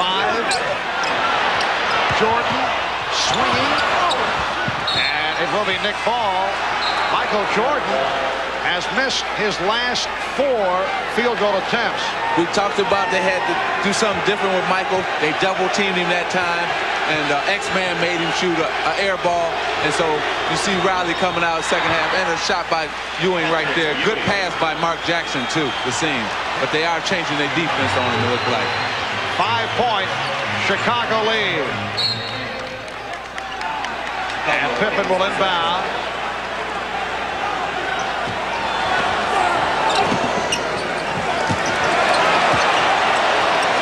Jordan working off the pick. Oh! And Wilkins able to hustle it down. To show you the toughness, the mental toughness that this Knicks team has, a lot of teams would have gone away by now. 7th game in the stadium. They make a run early, Chicago, but nope, not New York. Right back here after Ewing knocks out the jumper, the 3, and a timeout called by Chicago. So the Knicks are within 3. 3 minutes gone by in this 3rd quarter. 6 unanswered by the Knicks. Fast break transition game, and it starts with defensive rebounding, and once they secure the defensive rebound, the first phase, they call it the attack phase, starts with a good outlet pass. Then they must fill the 3 conventional lanes, 2 sides and the middle, and get the ball centered back up. The next phase they call the storm phase. First big man run down the floor into the paint and post up on ball side looking for a quick score. Then the 3rd phase is their flow. Last big man go opposite and then move into your half-court offense, which we know as Chicago's triangle offense, 2 men opposite. Then they go into their options. This time, flash a high post, backdoor by Jordan, guard around Paxson, knock out the jumper, and it all looks terrific in the transition game. New York has done a pretty good job of eliminating or minimizing those transition scores. Bulls with a 3-point lead. They've led by as many as 11. Shot clock to 5. Down to 1. Paxson. Oh, that's a crusher because the Knicks defensive sequence made it very difficult for the Bulls. Well, Pat Riley can live with that. You know, you play excellent defense and made a jumper. So, okay, that's all right. Ewing rebounded by Pippen. Paxson in the open floor, gives it back. And a foul. Jordan was hit on the drive by Ewing. That's 3 on Ewing. This is the initial phase, that attack phase of the fast break. Get the ball out in front, get those first 3 people down the floor. Pippen to Paxson to Jordan. The first 3 filling, the foul by Ewing. Michael Jordan, 9 for 9 from the line, 83% free throw shooter during the season. 30 points for Michael. 4 minutes gone by in the 3rd quarter. 7th and final game of the Eastern Conference semi-final series. Series tied at 3. The winner goes on to face the Cleveland Cavaliers in the conference final. The winner there goes to the NBA championship round. Off the double team. Foul call. They tried to trap Jackson and succeeded, but Paxson called for the contact. And a little different look that time. They waited till New York got over the half-court line. Then they come with a 6'10" power forward to trap Jackson along with Paxson. Not a real clean look that time from Mark Jackson. And that's 4 fouls on Paxson. Cartwright with a good play. Knicks will inbound with 14 on the 24. Let's see, Mark Jackson has to take that ball maybe 2 more dribbles down, and then Patrick Ewing would have had a dunk if he could have delivered the ball. Jackson. McDaniel. And his pass picked off by Grant.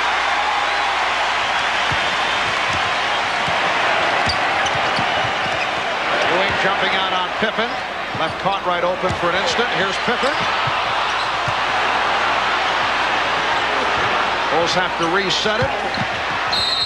He stepped out. It will be New York ball. New York bouncing right back with another outstanding defensive sequence, producing the turnover, the baseline drive, and the foot touches the line. Great call by Jake O'Donnell. He's the best in the business, you know, but right now, it's not in the first half and first quarter we had a real fast pace, and now this pace is the New York pace. It's a slow down game. There's a lot of turnovers, and it's going to a walk now. And when it goes to a walk, it favors New York. They love this type of pace. Wilkins able to recover, and he's fouled. Grant going for the rejection, call for his second. Gerald Wilkins took a look, saw that lane open up for a second. It's almost like he said, let me hurry up and get to the rim before it closes back down. This is my chance to do what I do best, become a driving, slashing type player. Wilkins making his first appearance at the line. He's hit 2 of 6 from the field. Picked up the early fouls, went to the bench. John Starks came on and played well. Harold turning it around after the difficult time the first 3 games of the series. Well, I think what he was a guy worrying about Michael Jordan too much in the first 3 games. In the last 3 games, he was a guy just saying, okay, I know I have to play Michael Jordan, but I'm going to also make Michael play on the offensive end, and that's why his game has escalated.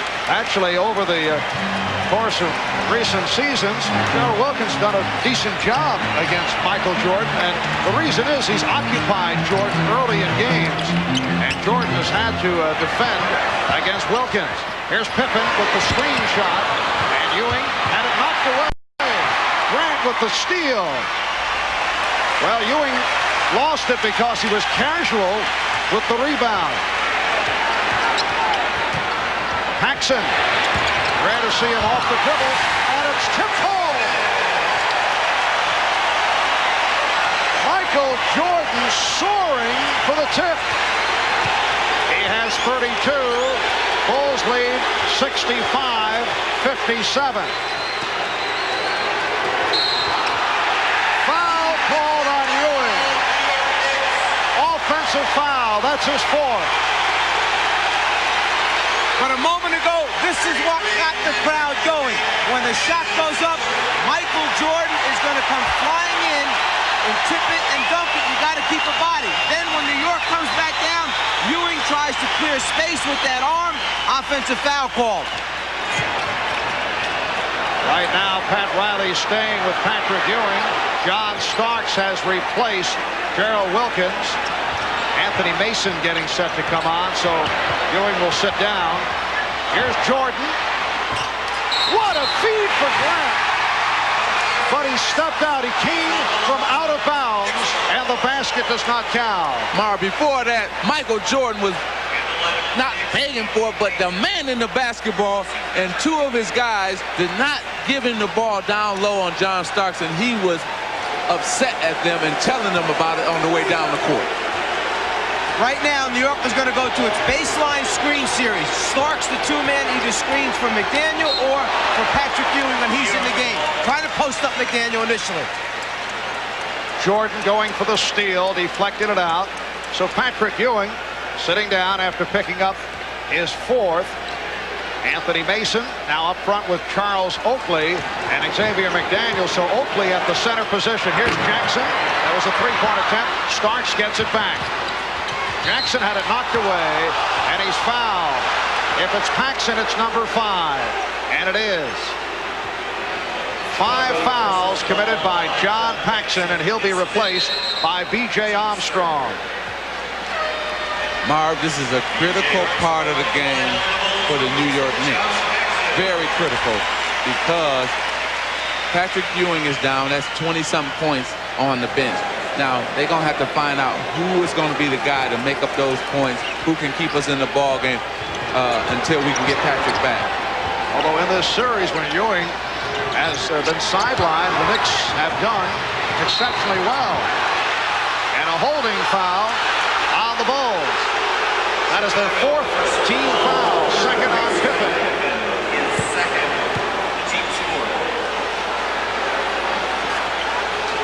X-Man, the guy they're trying to post up, that's the score they want to go to right now. But in the double team, you see the grab of the wrist. Jordan got a piece of that shot from Starks. Double pump. McDaniel blocked. Here's Oakley. He's blocked and fouled. But you have to like the Chicago defense. 3 blocked shots in that one possession. Boy, you think you got it. Here come Horace Grant. I'm going to block your shot. Here come Oakley. He said, okay, I got it. No, here come Grant again. Boy, this is 7-game playoff basketball at its best right now. Good defense on both sides of the court. Foul on Pippen. His third. Oakley has hit 2 of 2 from the line. Chicago with 6 blocked shots. You know, most times blocked shots take place from a defensive player away from the actual ball. It's a guy helping out, a guy rotating over. Not too many times you get a straight-up block on the guy you're guarding. And Chicago, with Grant, Pippen, and Jordan flying all over the court. I mean, when you go up to shoot it, you have to have eyes behind your head before you let it go. Exactly. It's the Bulls 65, the Knicks 59. We're just under 5 minutes remaining. Third quarter. Marv Albert, Mike Fratello, Magic Johnson, and Ahmad Rashad from Chicago. Backdoor pass deflected out by the Knicks. You know what, Marv? I don't like that with Cartwright going backdoor. Right now, you got Oakley on him. Hey, take Oakley. He's too small to handle Bill Cartwright. Cartwright should be more often-minded. Now they take Cartwright out. Well, now it's an even Steven game now. So I thought maybe they should have left him in to go at Oakley. Well, Stacey King has come on for Bill Cartwright.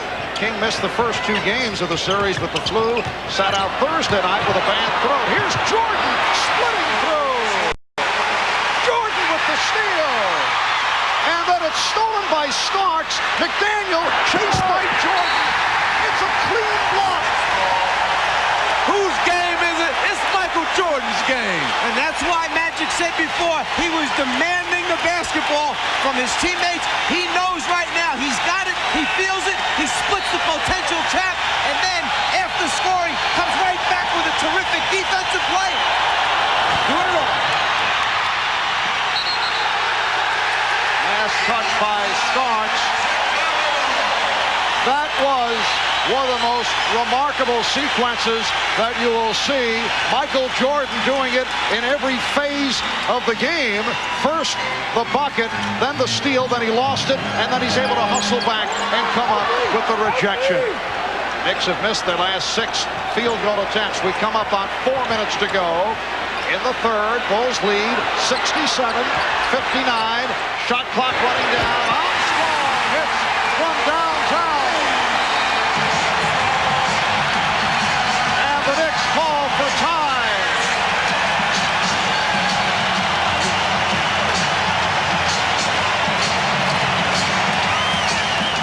Jordan was so good in this series. We got to show you again. First he gets the inbounds pass. Then he starts to dribble. He splits the double team right there. First move.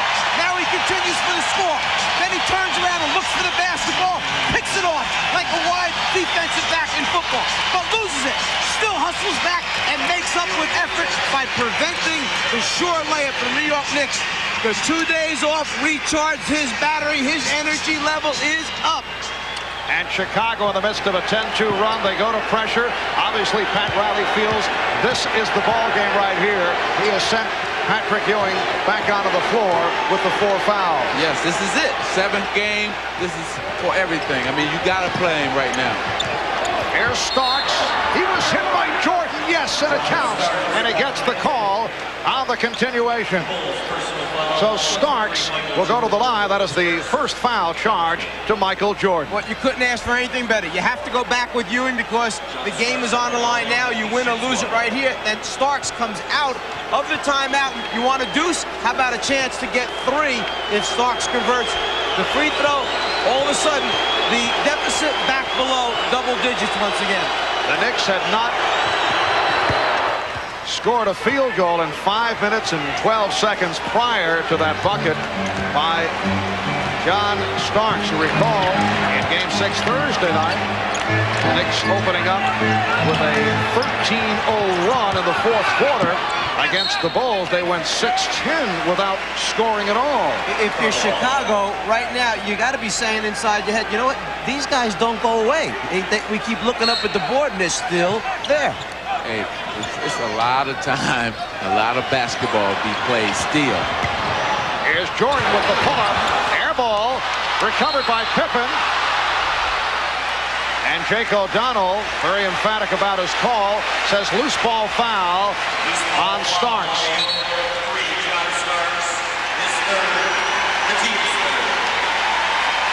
13th foul committed by the Knicks. For each Knick player, this is clearly the biggest game of their NBA career. For the Bulls, their most significant game since they faced Detroit in Game 7 2 years ago and lost to the Pistons. Pippen had it knocked away by Jackson. And as soon as Pat Riley saw that Ewing wound up on Pippen, he called for his double-team defense. He had to get the ball out of Pippen's hands, afraid that Ewing would pick up his 5th foul. Shot clock at 8. Jordan for King. Rebounded by Grant. Yes, and it counts. Horace Grant has come up with a number of enormous baskets. Well, in the first 6 games, New York did not allow Chicago offensive rebounds. In this game right here, offensive rebound. Here you see Grant coming in strong, and he goes right back up with a nice finger roll move. Got fouled. Strong move by Horace Grant. Anthony Mason called on the foul. Bulls now lead 72-62, just under 3 minutes remaining. Third quarter. Ewing facing the double team. Here's Starks. Illegal defense called for the 2nd time against Chicago. So the Knicks will go to the line and shoot a technical. Charles Oakley returns for Anthony Mason. Starks to the line. He will shoot the tee. He is 2 of 3 from the foul line. John Starks, a man who played at 4 colleges in 4 years. Back in 88-89, he appeared in 36 games for Golden State, had stints in the CBA and the USBL, emerged last year as a valuable member of the Knicks, and has really come on this season. You know, that sounds like a man who really wanted to play in the NBA to me. His itinerary very similar to Anthony Mason. Grant with the rejection. For Horace Grant, his 4th block shot. For the Bulls, their 7th rejection for the game.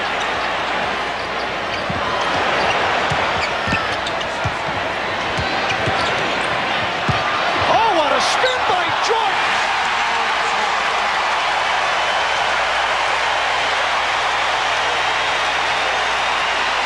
You know, Marv, that time he spun away from the double team, caught Ewing coming at him, and went up underneath. Great move. Grant with the steal. Michael Jordan with 36. He has shown the way.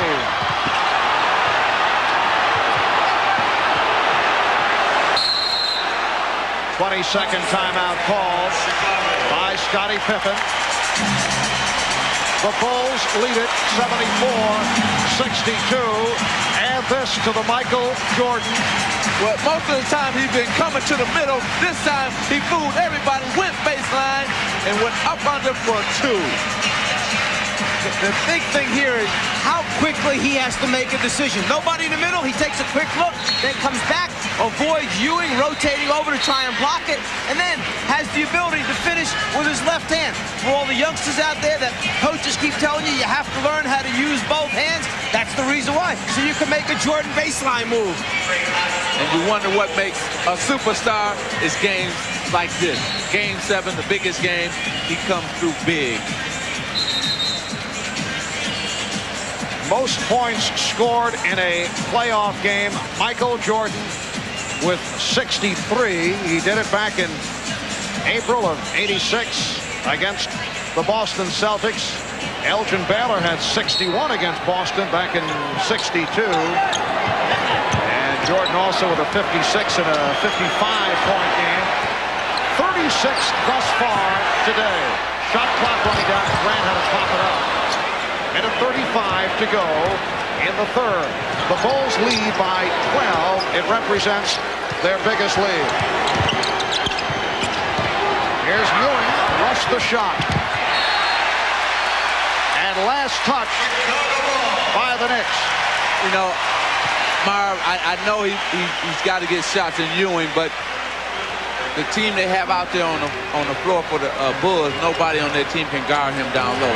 And if you Pat Riley, you probably like to see him down low right now to take advantage of his height difference over King. Well, earlier in the series, Pat Riley sent the message he wants Patrick Ewing's head as he put it under the basket. At times he would drift outside. He does have the good touch. But Ewing has settled for jump shots once again and has not been a force in the game this afternoon. He has 18 points, but his presence has not been felt. Pippen with the rebound. 2-on-1. Armstrong for King and the foul.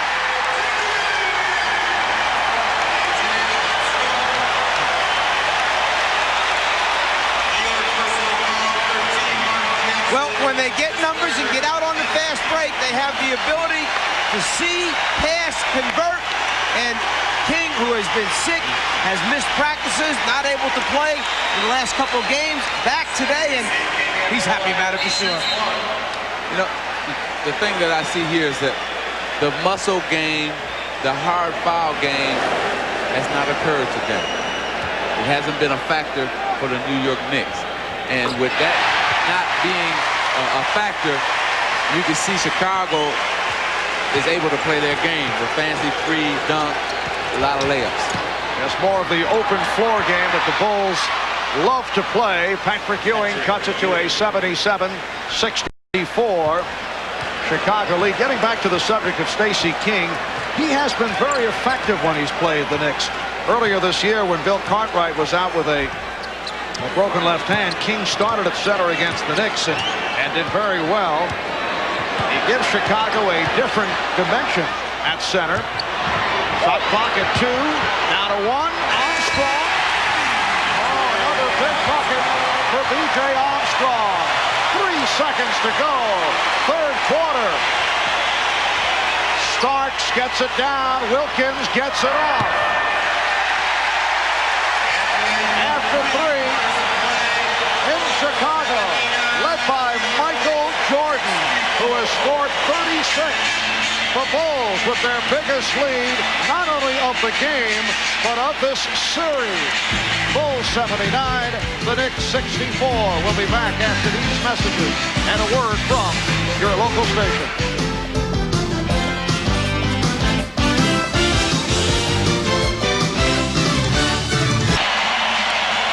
Well, earlier today, as seen on NBC, the Cleveland Cavaliers defeated the Boston Celtics 122-104, led by Brad Daugherty at 27 points, 9 rebounds.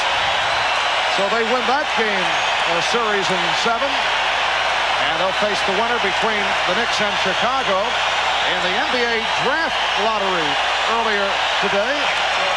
Orlando won the #1 selection, followed by Charlotte, Minnesota, and then Dallas and Denver, and so on. But Pat Williams and Orlando just delighted as they came up with the #1 selection in the lottery. It is a 15-point Chicago lead as we open up in this fourth quarter. Foul committed by John Starks, his 4th. Let's go to Ahmad. All right, Marv, just some comments from Shaquille O'Neal. He watched the draft lottery with his agent in Brentwood. He was calm throughout the whole thing, and when the announcement came, he had a smile because his former LSU teammate Stanley Roberts plays there. He's relieved that it's over, and he was flattered by the comments made by Pat Williams of the Magic, and he views the organization as a classy one. Marv? All right, Ahmad. Yes, I would think he does view it as a very classy organization with a very nice contract to follow. Here's Jordan, and he stopped. He thought he was fouled. Knicks on a rare fast break, but the Bulls got back. Here's Ewing over King. Yes. Marv, that's what I was talking about. You got to go to that matchup right now for New York. If they're going to get back in this game, Patrick Ewing is going to be the man who's going to lead them back. And the other thing, Matt, in the third quarter, when you talk about points in the paint down low, Chicago 14, New York only 6. And the Knicks with only 13 points in the third quarter.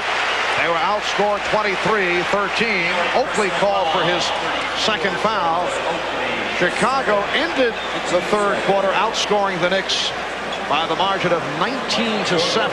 And Chicago ending the third quarter with 79 points, their highest previous total at the end of 3 quarters twice. They've had 71 in this series against New York. So being 8 up on that, it looked like Chicago was playing a style and more up-tempo game.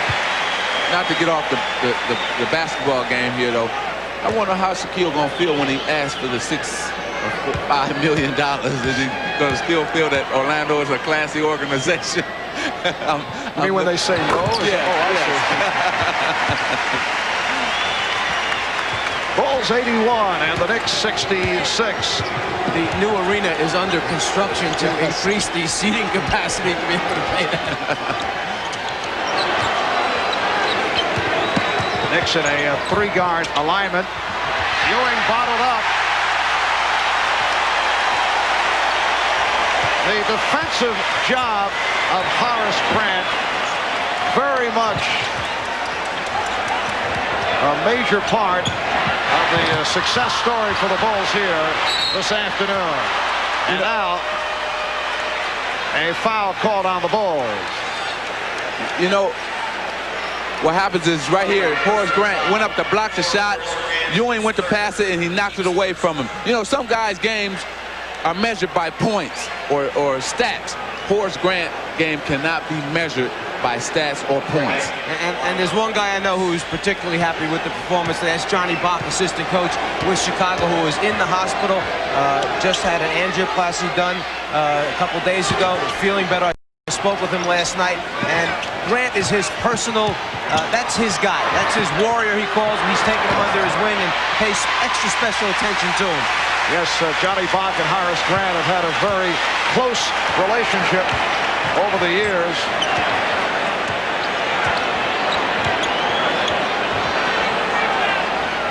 Patrick Ewing only 8 for 20 from the field, not getting quality shots in the second half. Wilkins with the box out. Starks, Wilkins, and now Anthony in the 3-guard setup. McDaniel and King with the rebound. King, a good job of boxing out on the defensive board. Ewing had no chance at all of getting to it, so he just had to turn, run back down the other end.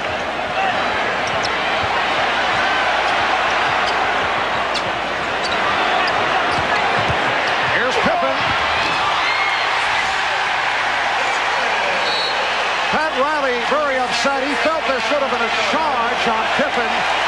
That was one of those no harm, no foul calls as Ewing tried to pick up the foul against Pippen, and no call was made. And I think Pat's point there is, look, we've heard about all this complaining about the hard fouls that we take. When we play good defense, don't try to hurt anybody, step in and take a charge, then call it. Genuine Draft presents Genuine Memories. Guy standing right over him. Well, today's Miller Genuine Draft Genuine Memory takes us back to Game 5 of the 1970 NBA Championship Series. Knicks captain Willis Reed went down with the injured hip. Willis missed Game 6, but heroically came back in Game 7, leading the Knicks to the championship against the Los Angeles Lakers at Madison Square Garden. Reed came out, hit those 2 early inspirational jump shots, played briefly, but it turned out that was enough. And in recognition of this memorable moment, Miller Genuine Draft donates $1,000 to the Thurgood Marshall Scholarship Fund. 3 minutes gone by in the fourth quarter. The Bulls lead 83-66. The pass could not be handled by Ewing. Craig Hodges has checked back in, as has Scott Williams, and the Bulls go with a 3-guard alignment. Yeah, New York now understanding that the clock is against them. They need points on the board. They got a small team in there trying to force some turnovers, get some quickness on the floor, and get down and get some shots up. Foul on Xavier McDaniel. A reminder, tonight, it's an all-new special 2-hour edition of Unsolved Mystery. UFOs, ghosts, murder mysteries, and then NBC brings you a motion picture event based on the #1 bestseller, Fooled Out, starring Ed Asner, Blythe Danner, Dennis Farina. That's coming your way tonight here on NBC. Michael Jordan with 40 points. The Bulls lead 85-66, and a blocking foul charge to Armstrong. This has probably been his easiest 40 points that he has gotten probably against the Knicks. His shots have come in different ways, drive, but most of them have come in posting up, turning in the lane, and beating his man. So Michael Jordan is really on top of his game, and I thought he would be. Oh, what a shot by John Starks. Off balance, able to hit. Starks with 13. Bulls lead 85-68. Has all the talk about Starks, where he should have been ejected for the foul against Pippen in the last game, has that taken the edge off of New York's defense? Have they not delivered some of the blows that they did in the first 6 games? I think all the talk in the paper, you know, everybody now coming here to Chicago saying that it's football, it's this and that. And I think they came out maybe thinking, well, we better not get into that type of game. But see, that was the wrong attitude, because you played a game that has got you this far. And today they didn't play that type of game, because Michael's had, what, 6 or 7 layups today. This game has seen only one rough moment. Foul given by Wilkins off that spin by Jordan. We did have the double technical on McDaniel and Jordan earlier. Both teams came together, but that basically has been it. As you mentioned, there really haven't been any severe fouls that have been given up. You know, as you watch what's taking place out here today, we've heard about the beautiful flow and movement of the Chicago offense. And then last year we used to hear about how the LA Laker offense was so stagnant. It was just Magic going down and making decisions. Well, I see Jordan down there making a lot of decisions. It looks kind of similar. Bill Cartwright extending to an 87-68 lead. 7:20 remaining in the 4th quarter. Wilkins, and the foul, a hold on Jordan, who does not like the call. Well, he felt that Ewing grabbed him instead of like the referee thought that he grabbed Ewing. Here it is right here. See, Ewing grabbed Michael in the back of the jersey and said, get out of here. You don't belong down here with the big men. And let's remember, Michael does have 1 technical on him already. The next one, he's in the locker room early. I don't think today. You think they maybe remember that, right? Oh, Armstrong and Starks want to go at each other. B.J. Armstrong pointing in the direction of John Starks. That's number 5 on Starks. Now, here's how this developed. Let's take a look. B.J. trying to take away the path under the basket, so Starks changes direction and throws B.J. down to the floor. You know what? Everybody wants to pick on B.J. He looks like he's 12 years old out there on the floor. I asked Scottie Pippen before the game, would he attempt to deal a payback to Starks for that flagrant foul the other day. Hopkins with a 2-pointer, and the Bulls just rolling it up. Well, Pippen said he would not get involved early, but if it's a blowout, he said he might be looking for Starks. 6:48 remaining in the 4th.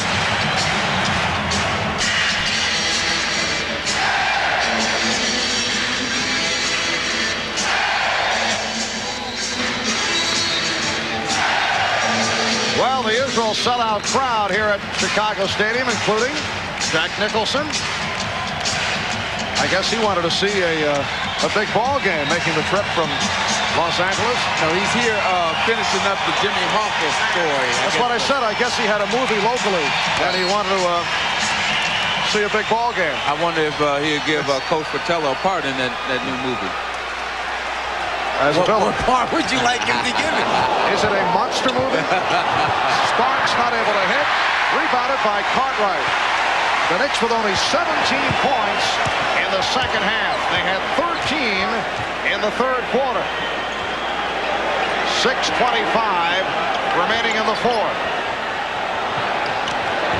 The Cleveland Cavaliers waiting in the wings after beating Boston earlier today off the strip.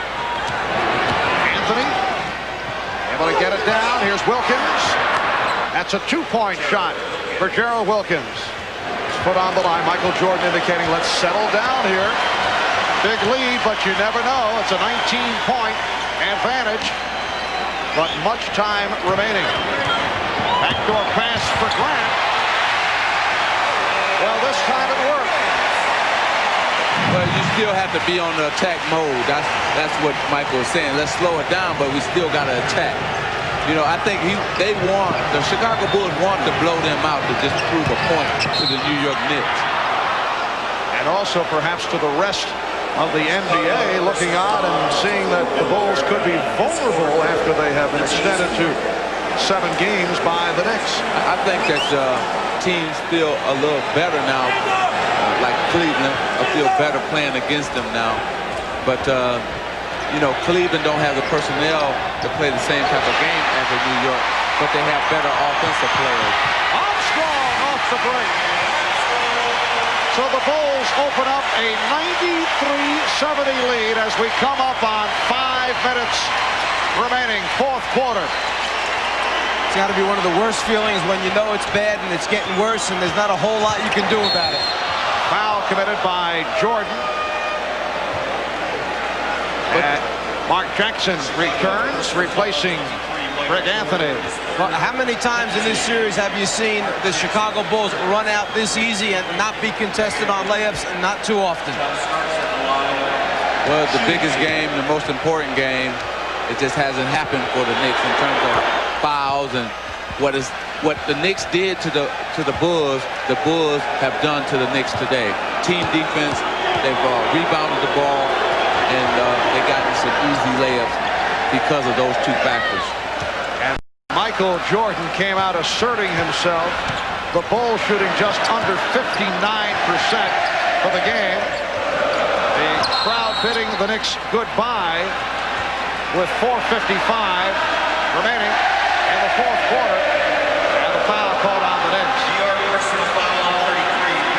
It's called on Ewing. That is his 5th.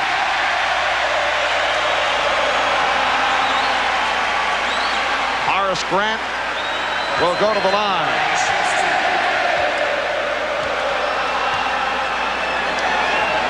Horace Grant in his 5th season out of Clemson, usually among the leaders in shooting percentage, and has come up with a very strong performance. See the Band-Aid? That is the result of one of many Knick blows that were dealt during the course of this series.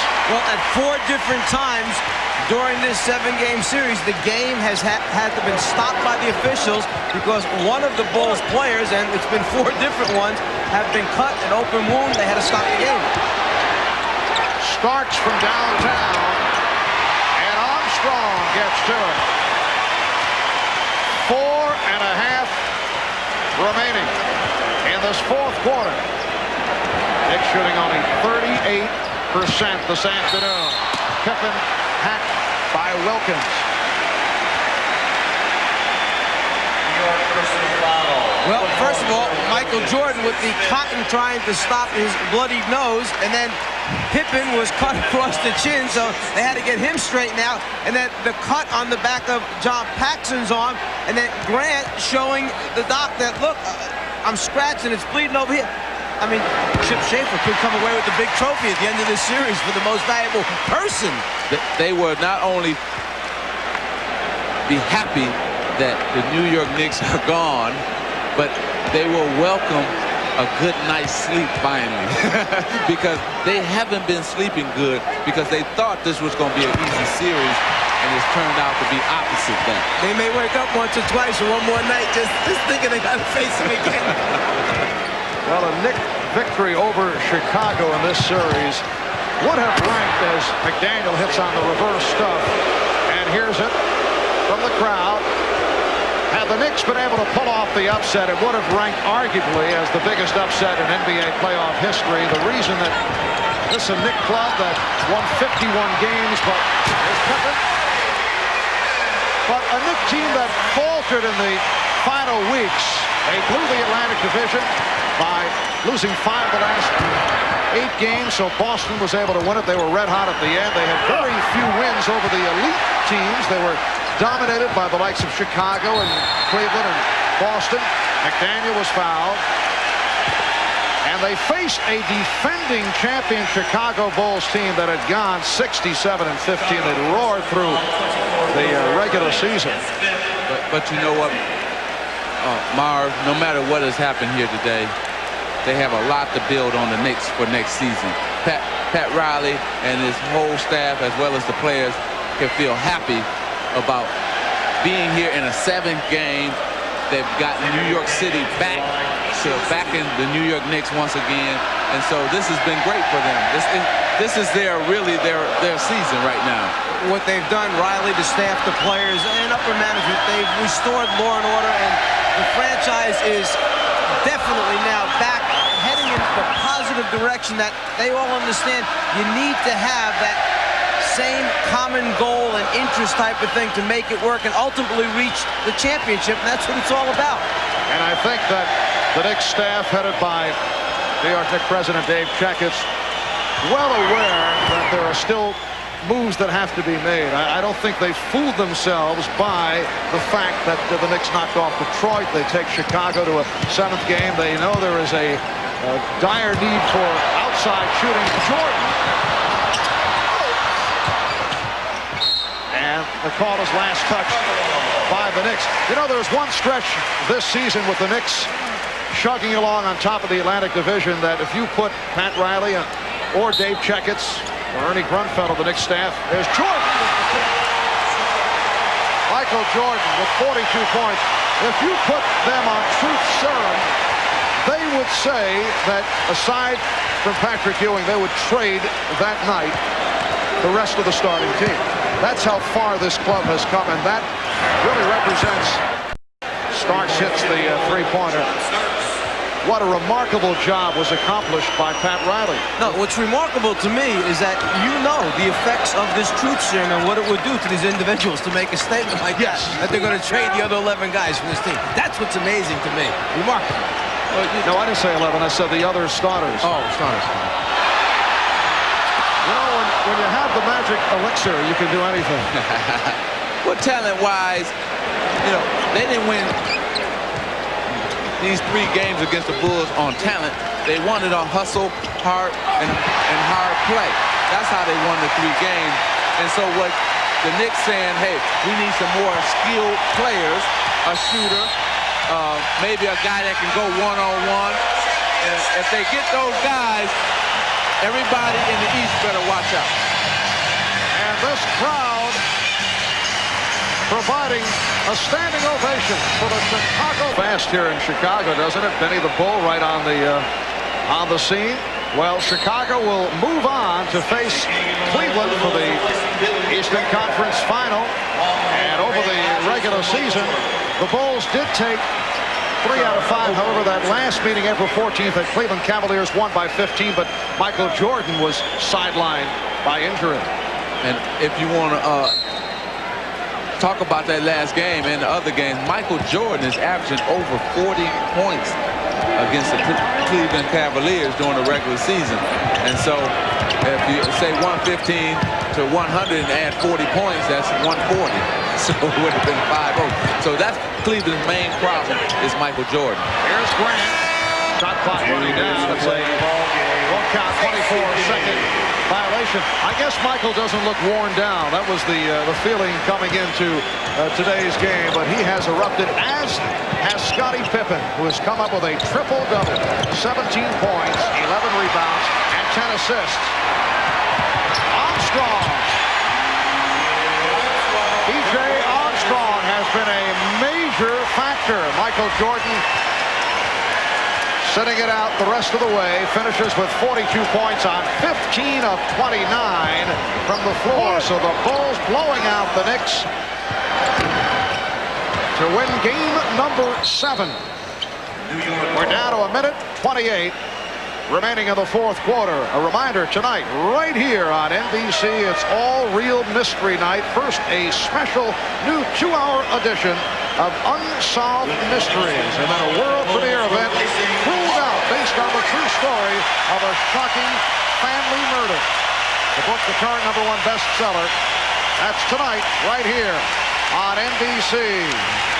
Crowd applauding the efforts of Horace Grant. 14 points, 6 rebounds, 4 block shots. My question right now is, Jordan's out, Grant's out. With Pippen's ankle the way it is, I don't take a chance right now. Pippen's on the bench. This game is over.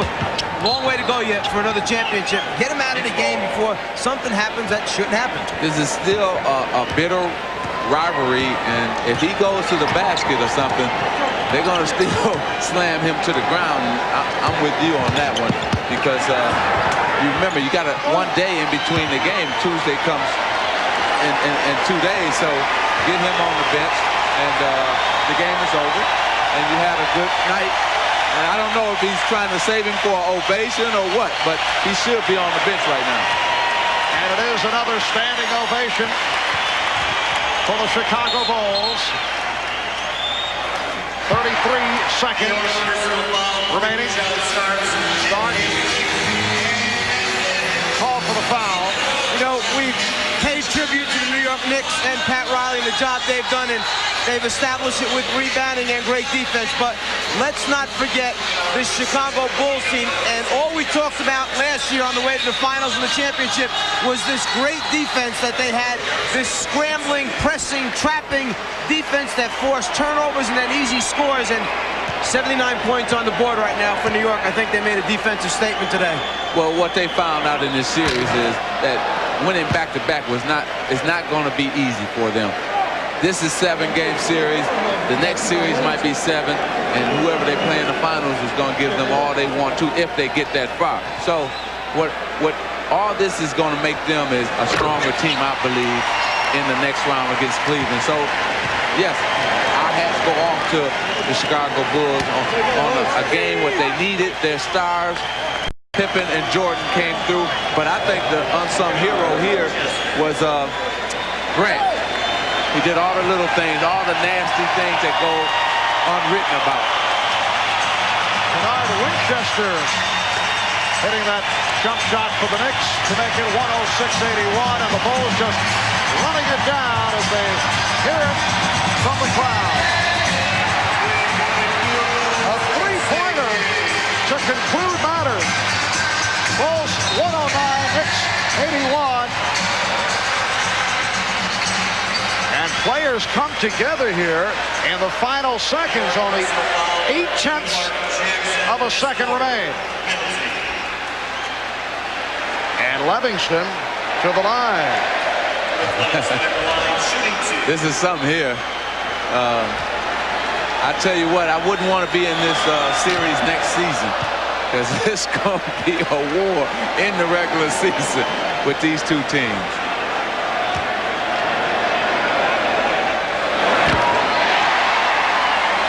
You know, I wonder if Oakley and Jordan going to be his closest friends in the summertime after this series.